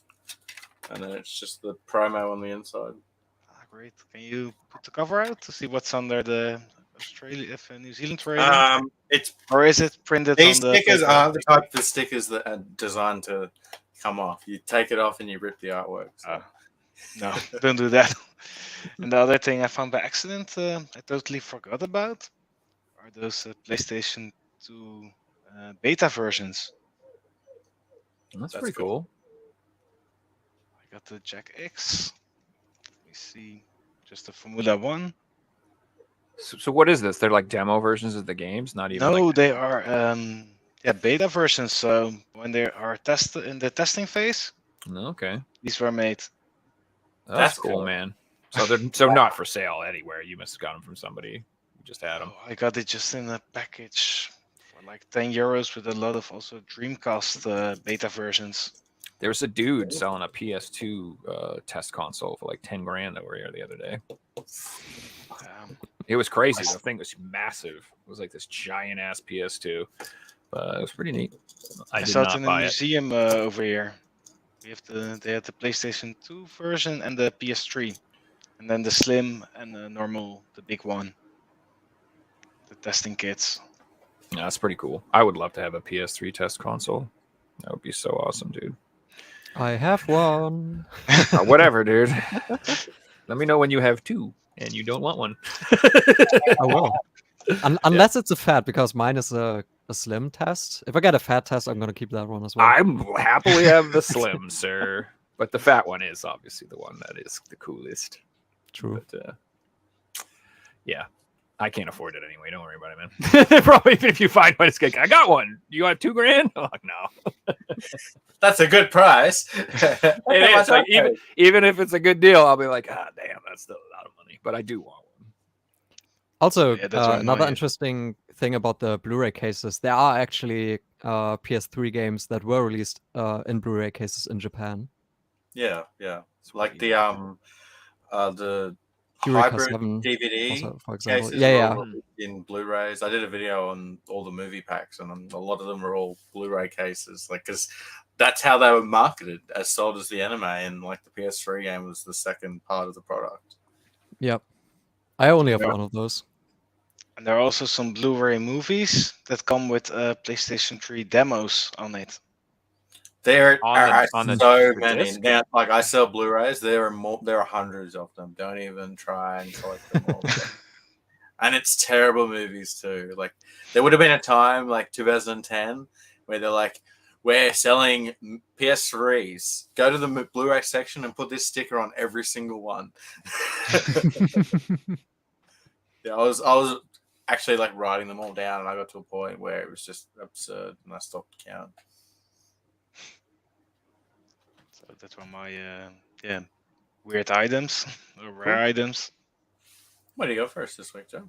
Well, it's only been a couple days, and I showed you off all my stuff, but I've gotten one pickup since then, and it was just a cheap deal. I got Resident Evil Revelations for the 3DS.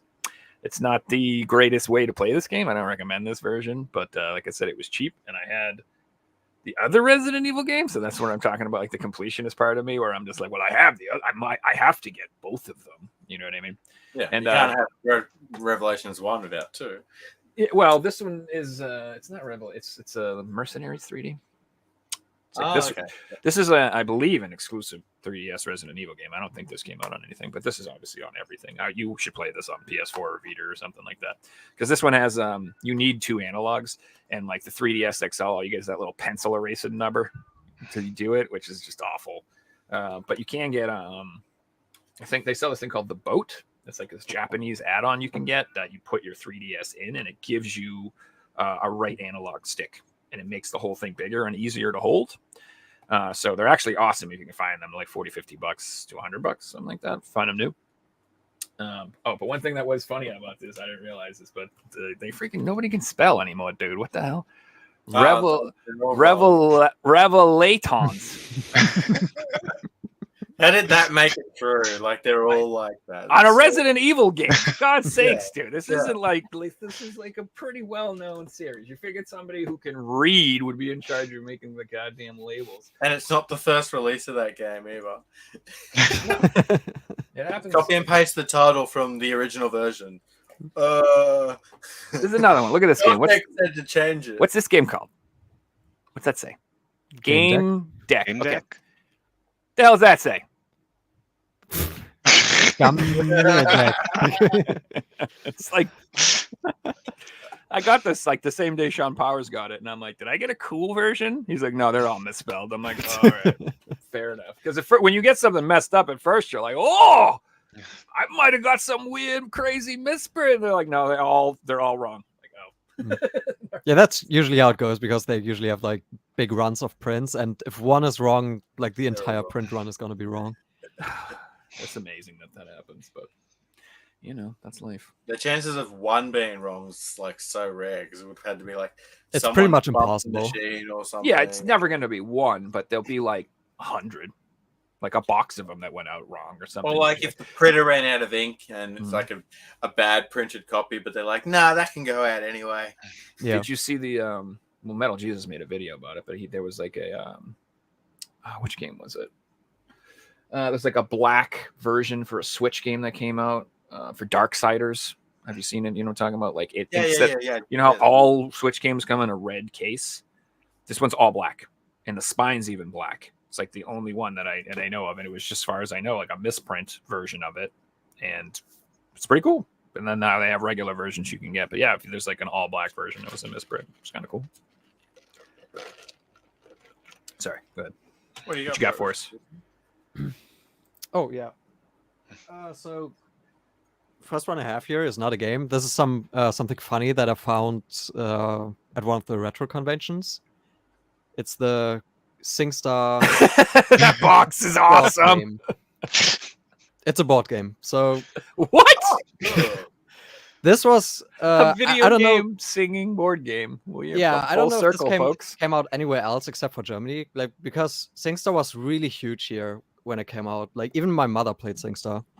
And some of my friends who didn't even play video games played SingStar. I reckon Finland So- would have got it. The best Finland's German pretty- version, right? Maybe.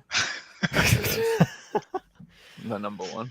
So this game is pretty funny because it's actually apparently it's heavily overproduced, even though I had never heard of it before I like got this.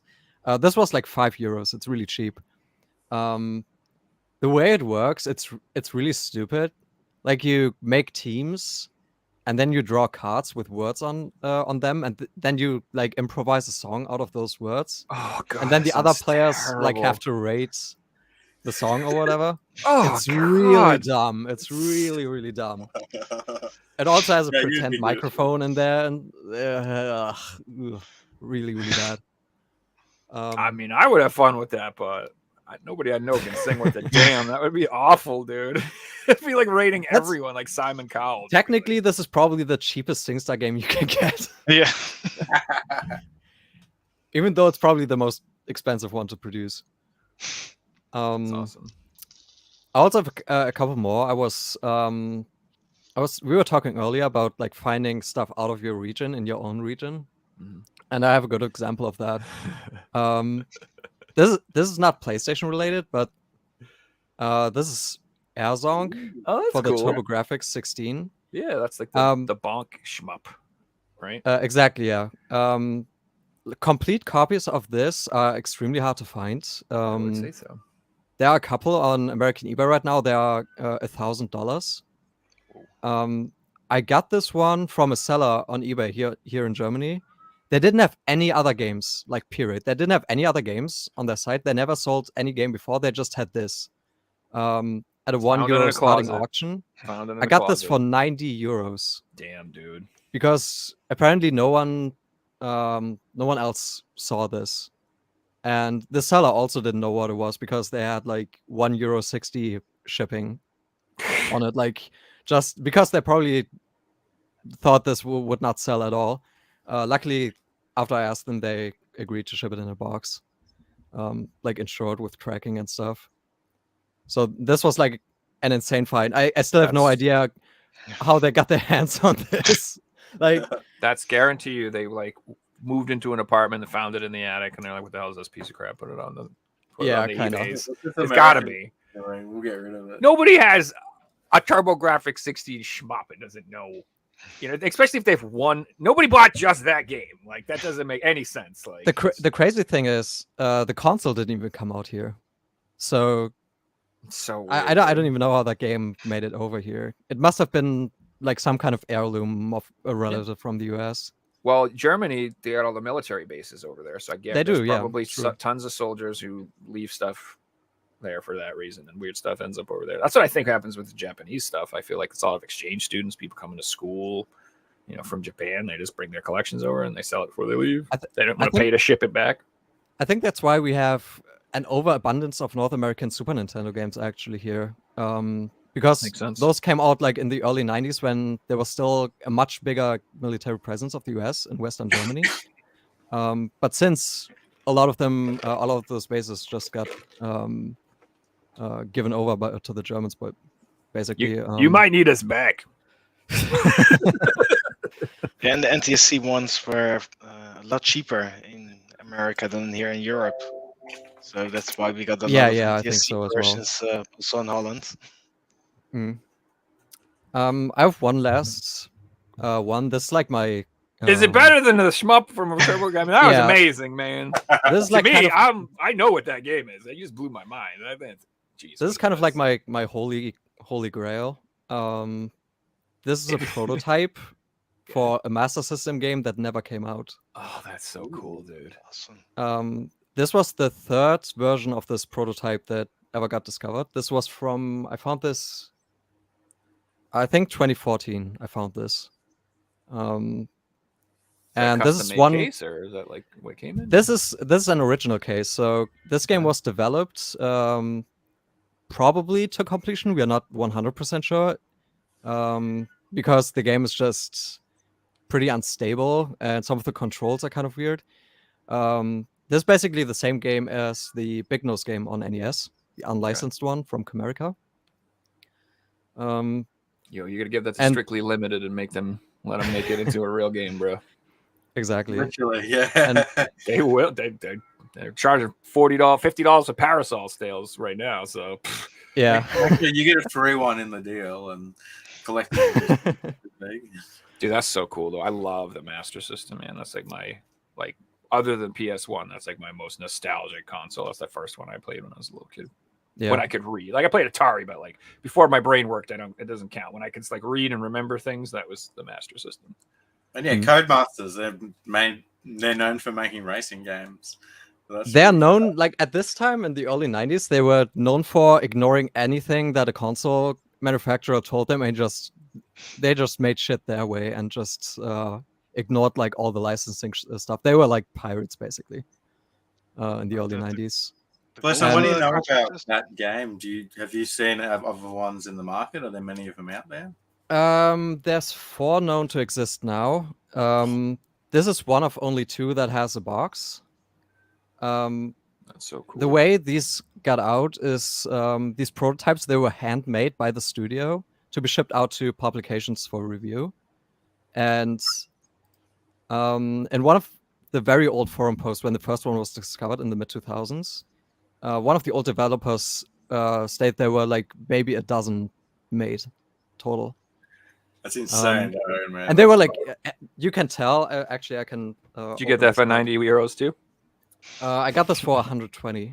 Oh, that's not bad, dude. Back in 2014, That's not bad at all, dude. I mean, I crazy think prices. So as you can see, Fantasy Star. I don't know if my camera can pick it up that well, but like the cutting on the edges is really bad. yeah, It's like way too big, Yeah.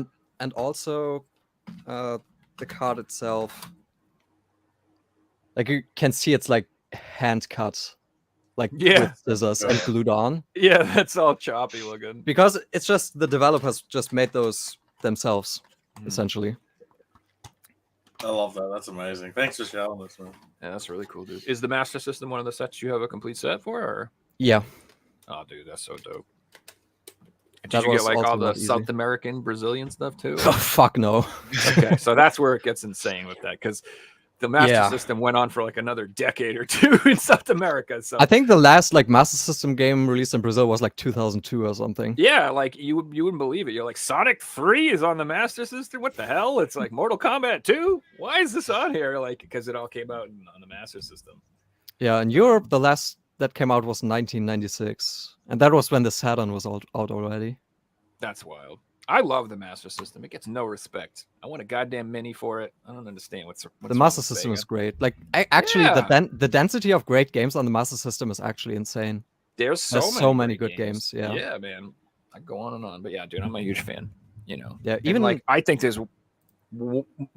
Nintendo has a much bigger library, I feel, but like there's a lot of crap on it. I don't feel like you said. I think the Master System doesn't. It has a lot of good games on it. So it has probably the best version, like maybe the second best version of Miss Pac-Man after the Super Nintendo version. Super Nintendo ones is awesome. Yeah, dude, I love the Double Dragon on Master System. I like it way better than the NES version. Gosh, there's a few games I'm trying to remember. And Euro Racer is like better than Excitebike in my opinion. I agree. Yeah, I like Hang On and everything too. Yeah, games are Jumping systems. I was on Facebook this morning and I seen a TurboGrafx game for sale that blew me away. Magical Chase, $30,000. Oh, forget it. That's the most expensive one. Like, that's the most expensive absolutely game. Insane, you know, like yeah. Dude, I'll get into shmups. Things that I are pulled out of the collection. So in Brazil, the Saint Seiya games all got slipcovers. There's 3 slipcovers. There's 3 different games. So 2 of them were for the same game. So for Brave Soldiers, we got a blue slipcover. That is really cool looking. Red one. Bodis excluyo. Here's the red one. Cavalier de Zodiaco. So these are both pretty hard to find. If you're not in Brazil, it's going to be pretty hard to find. But there was a third one released which only has 500 copies made, and a lot of them were given out to people of the media and stuff. So the purple one is really hard to find, and this one was for Soldier's Soul, I believe. Yeah, I think so. Soldiers, which was the harder game to get as well. Yeah, so this is the holy grail of the slipcovers of the trilogy. That It's a series nice has been slippy going mate. on for a lot longer than people think, by the way. There's a game on NES even for that Yeah, series. The that's Chevalier du crazy. Zodiac. It was only released in France as well. Yeah, we I'm get assuming the this is scraps. based on an anime of the same name too, right? Yeah, yeah. Japan gets 50 versions of every game, and we get like the 4 best. Like it's great. Like to the Tales games, it's like so many that came out in Japan that we didn't get. So annoying. Yeah, but then North America got Tales games on PS1 that PAL didn't get to. So That's true. Tales Yep. of Destiny 1 and 2. Then I put out some PS2 games in the collection. There's nothing too special about them, but they've got a really good story. Actually, they are pretty special. But they've got a good story attached to them too. I say like normal standard like releases aren't special because like I think it's of a special game being like a promo or a slipcover or something. Hey, It mine is pretty says special. Revelatons. It was special. So here we have Project 01, Project 02, Crimson Butterfly, and Project 03, The Tormented. And why they're special to me is how I came across them. And I was picking up some PS3 games one day on Facebook for like $5 each. And the guy invited me in. He was a gamer, and we were chatting for a while. And he had stacks of games just everywhere throughout the house. And I was looking at a couple of things, and he's like, "Yeah, I'm getting into selling them. I was a gamer 20 years ago, but I've got out of it." And the Project Zero games caught my eyes, and I'm like, "Oh."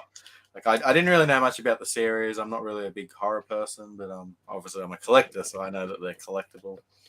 And I'm like, oh, they're pretty cool. I'd be interested in them. He laughed at me, and he's like, oh, you're not getting them for $5 each. And he's like, but make me an offer. So I just threw out $80 because in my head I'm like, they're at least $50 games each, you know. And he's like, yep, sounds good. So I gave him $80. I went in the car, I looked them up, and Yeah, they're like, more than 50 each. they're like $150 each games over here, especially the third one being the Australian copy. They're all absolutely mint copies. He bought them all brand new, played them himself, and looked after his stuff. So, yeah, I got the trilogy for $80. It was I couldn't even tell you the PS3 games I picked up that day. So, Yeah, that's so. I don't know about you guys, but like I remember, like I said, when I was collecting pre-COVID, I was never in a rush to buy stuff, and I had Fatal Frame 1 and 2, which is what they call it over here, Fatal Frame, and I never bought 3 because I was like, I'll get it, I'll pick it up, no worries. And then freaking COVID happened, and then I ended up, I think I spent like 80-90 on just 3 to complete my little set because I had waited and the price went so up like crazy. But that's one of the things I mean by like having a subset or collect. Like I have to finish the set. There's no way I can have 1 and 2 on the shelf and not 3. Like I would have to sell 1 and 2 or get 3. I cannot have it like that. I'm with you. That's how my brain works. So it's either I get the set or I sell them. Yeah, dude. I have Legend of Heroes 1 and 2 on PSP, and I don't have 3. And that stupid game is so expensive, dude. I'm like, God dang, man. So I don't know. I might have to sell 1 and 2. I don't know if I'm going to pull the trigger on the Songs of the Ocean or whatever it's called. It is really rare and really expensive. So I don't know. You got an extra copy, Bill? I know you're. Nah. I've got some from Pavel actually. So just talking about playing PS1 games, playing the army games, and then you go back and play them today, and this is what they actually. Yeah. And this is true for racing games and all different type of PS1 games. Yeah, before facial animations existed. And then we've got, that's him, Dad. Get him. We've got the Ninja Turtles. I like it. Yeah, one other thing I've got to tell you guys about is so these prints are from Gaming Gallery AU, and I've actually teamed up with Gaming Gallery AU as an affiliation. So if you guys are interested in these prints, there is a link to the website below. You can use the code FIGSY10, all capital letters, and it'll give you 10% off your purchase, and then a little bit goes directly to me. So if you want to support me and get one of these prints yourself, feel free to. They're full canvas prints. They're really cool. and there's all like AAA games, so you can get Pokemon games, Mario games, The Simpsons Hit and Run, and the cool part is that the one that you're seeing in there is actually the game from my collection. I took photos of, pulled the artwork out, and took the photos and sent them to them. So you will have the Australian labels on the games as well, which is really cool. Yeah, so it is Figsy 10, you get 10% off. Yeah, I thought that was kind of cool.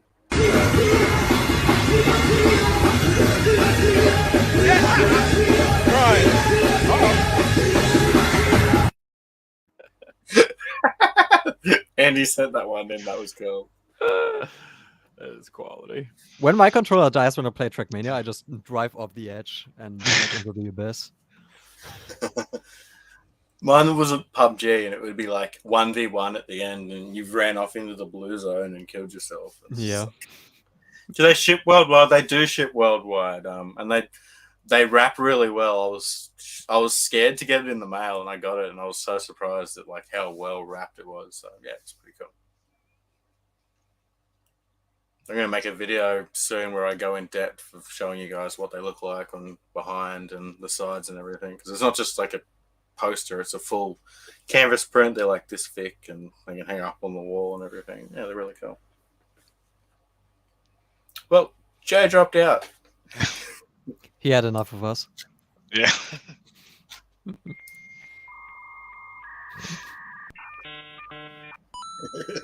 I don't know why that keeps happening. That's the cats and the dogs pulling out the Yeah. walls. Could be the terabytes of porn I'm downloading, but Well, listen, I had a question for you, man.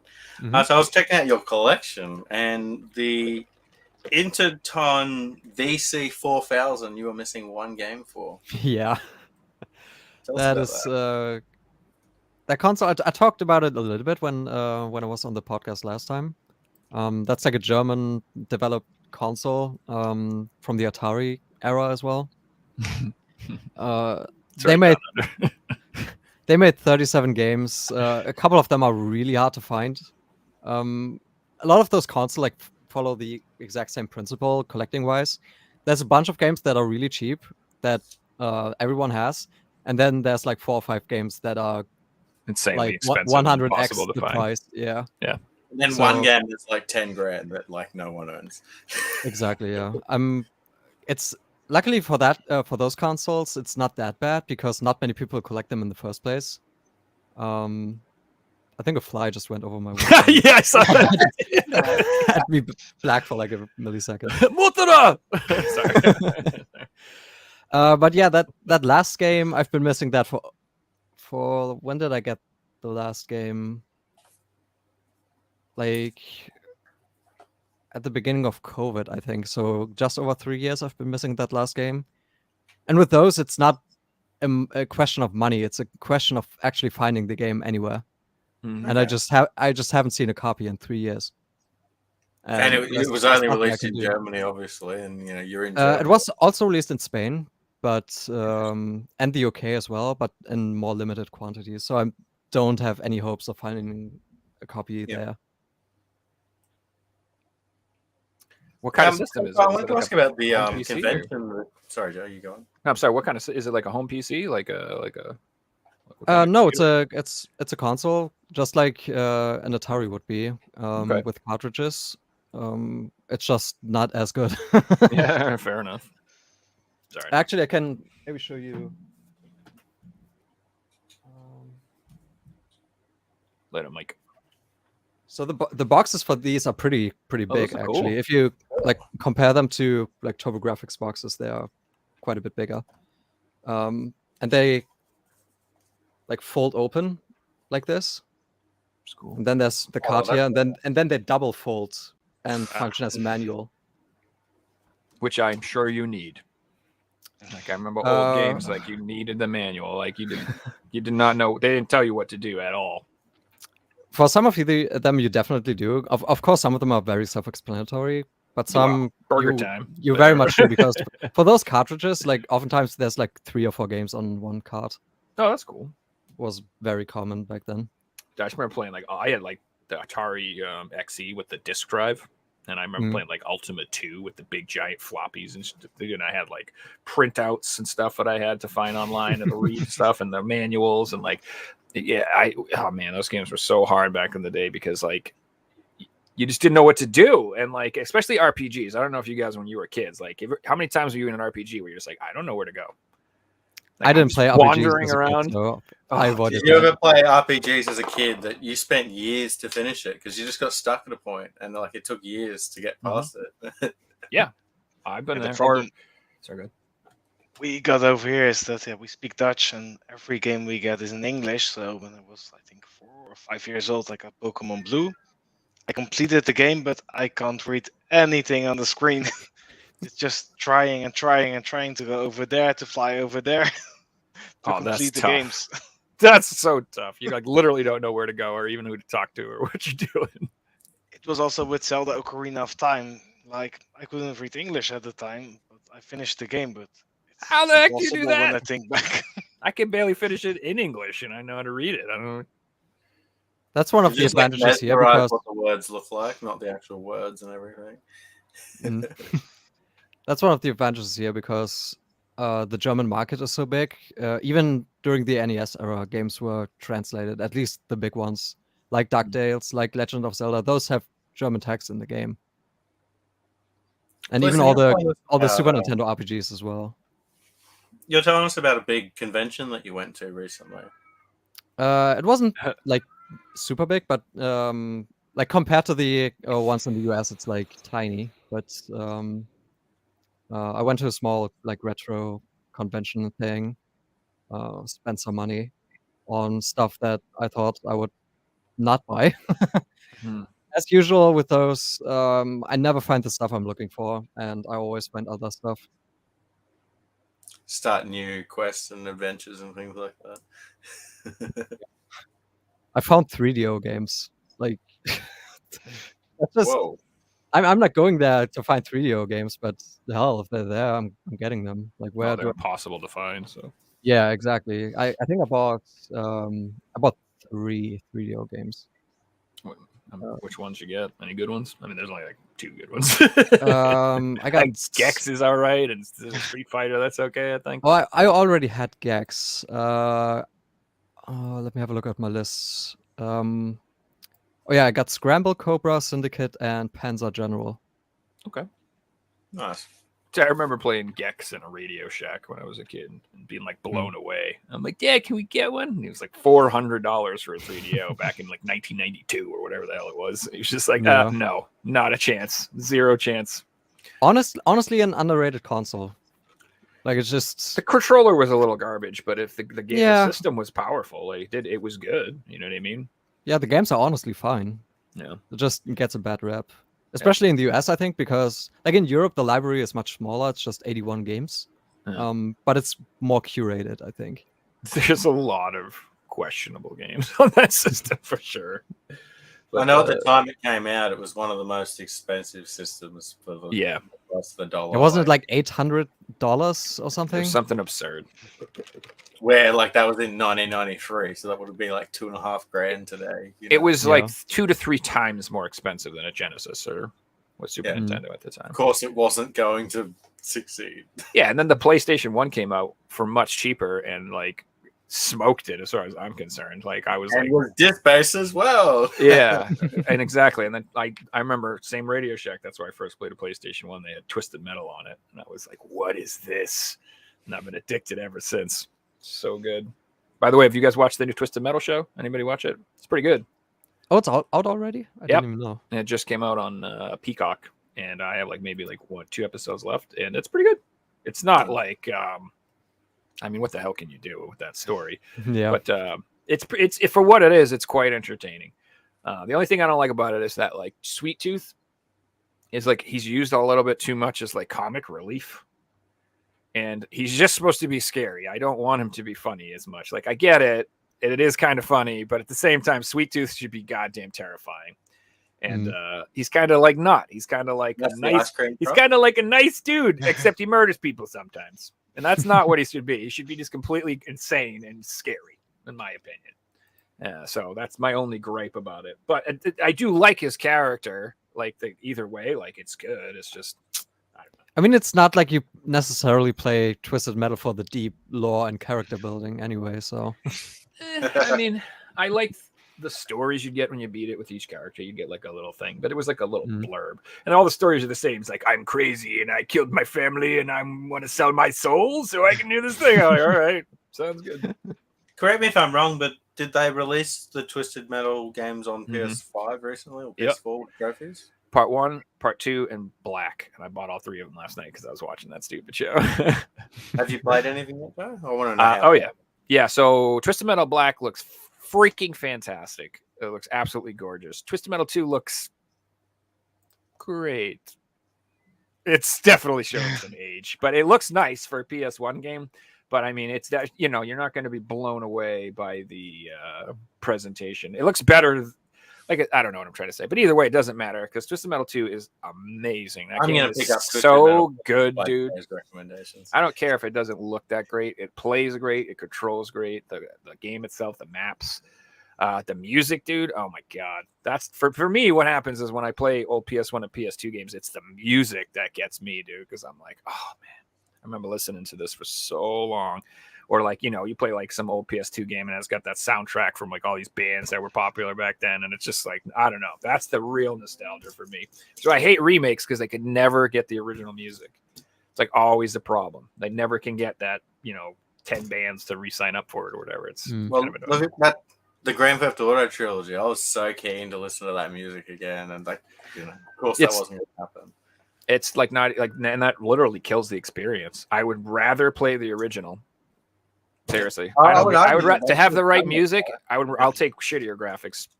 I'm fine with it. Like I don't. Rockstar got how much money? I'm sure they could have afforded the licenses, but you know, I don't know. Did they do all right with GTA? Just kidding. It's like the #1 selling game of all time. Number 2, Minecraft is number 1. Why? Minecraft is sold 20 million units or something. Hey, sure. You know what? It's Legos for kids. I get it. It's definitely a generational thing.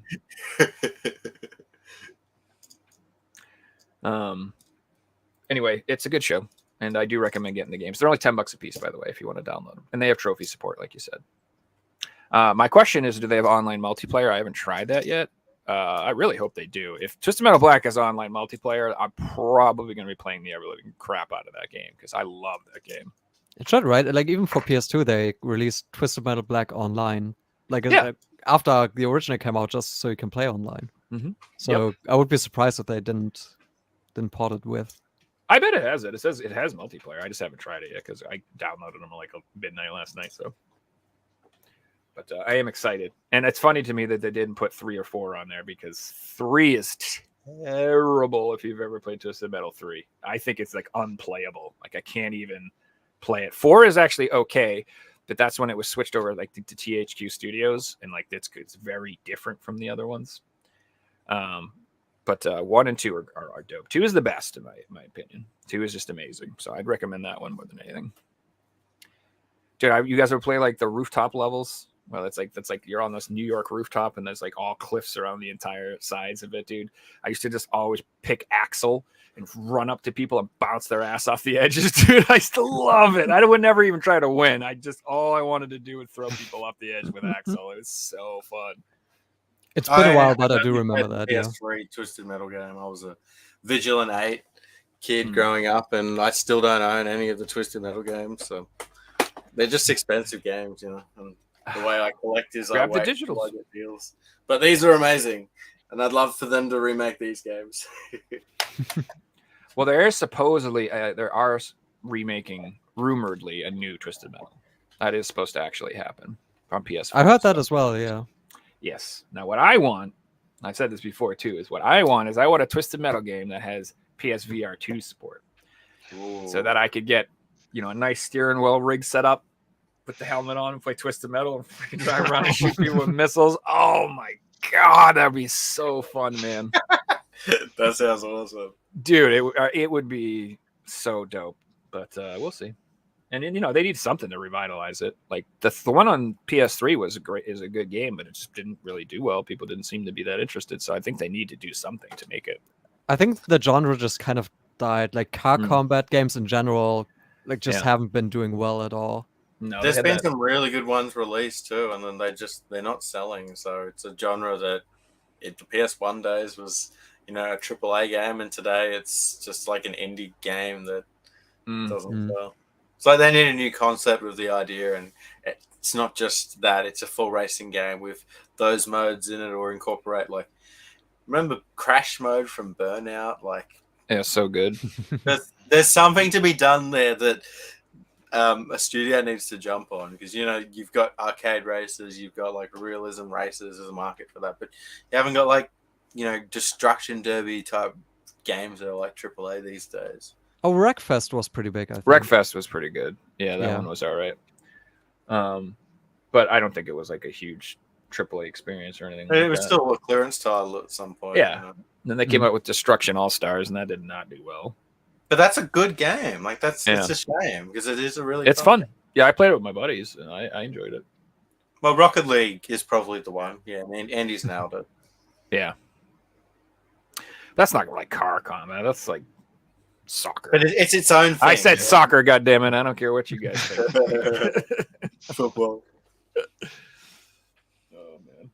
Oh, guys, it's been 2 hours. Sebastian, Beliskner, it's been wonderful having you guys back on the show. We'll definitely get you guys back on now that we've got this EU time slot. And if there's any more Europeans that want to get involved, send me a message. Absolutely. Guys, this Thursday/Friday for Australians, we have another North American show. This week we've got AJ and Lee both coming back on the show, so it should be really fun to see those guys again. Both of them are undefeated in the quiz. Joe's on a bit of a winning streak, so it could be. Bring it!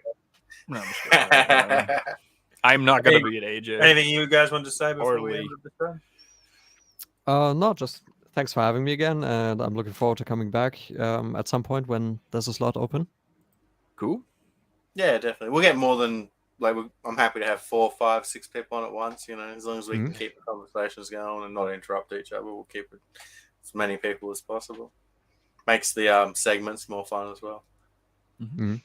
And thanks to all you guys for watching and participating in the quiz. We're trying to get chat more involved in the show now too. So thanks to all you guys for commenting and watching. Mm-hmm. And one more thing I want to say too is this new song that I made. I am going to make a new video for it, a new intro. So if Silvan, Bell, anybody wants to submit footage for the intro and have it, be prepared so it looks good the way you want it to look, instead of you picking your nose and I just chose that. You should send me some footage, either showing off your stuff or singing the chorus or whatever. Literally anybody who's ever been on the show, get in touch with me or Figsy and send me some footage, and I'll make a new intro and put you in it. Now, the new song's awesome, by the way. I've played it probably 50 times already, Joe. Oh, cool, man. I'm glad you guys like it. Yeah, it was nice to dust off the old Marshall, man. I haven't turned that thing on in years. Ooh, baby. So it was fun. Well, thanks for watching, everyone, and we'll see you guys soon. Have a good night, everyone.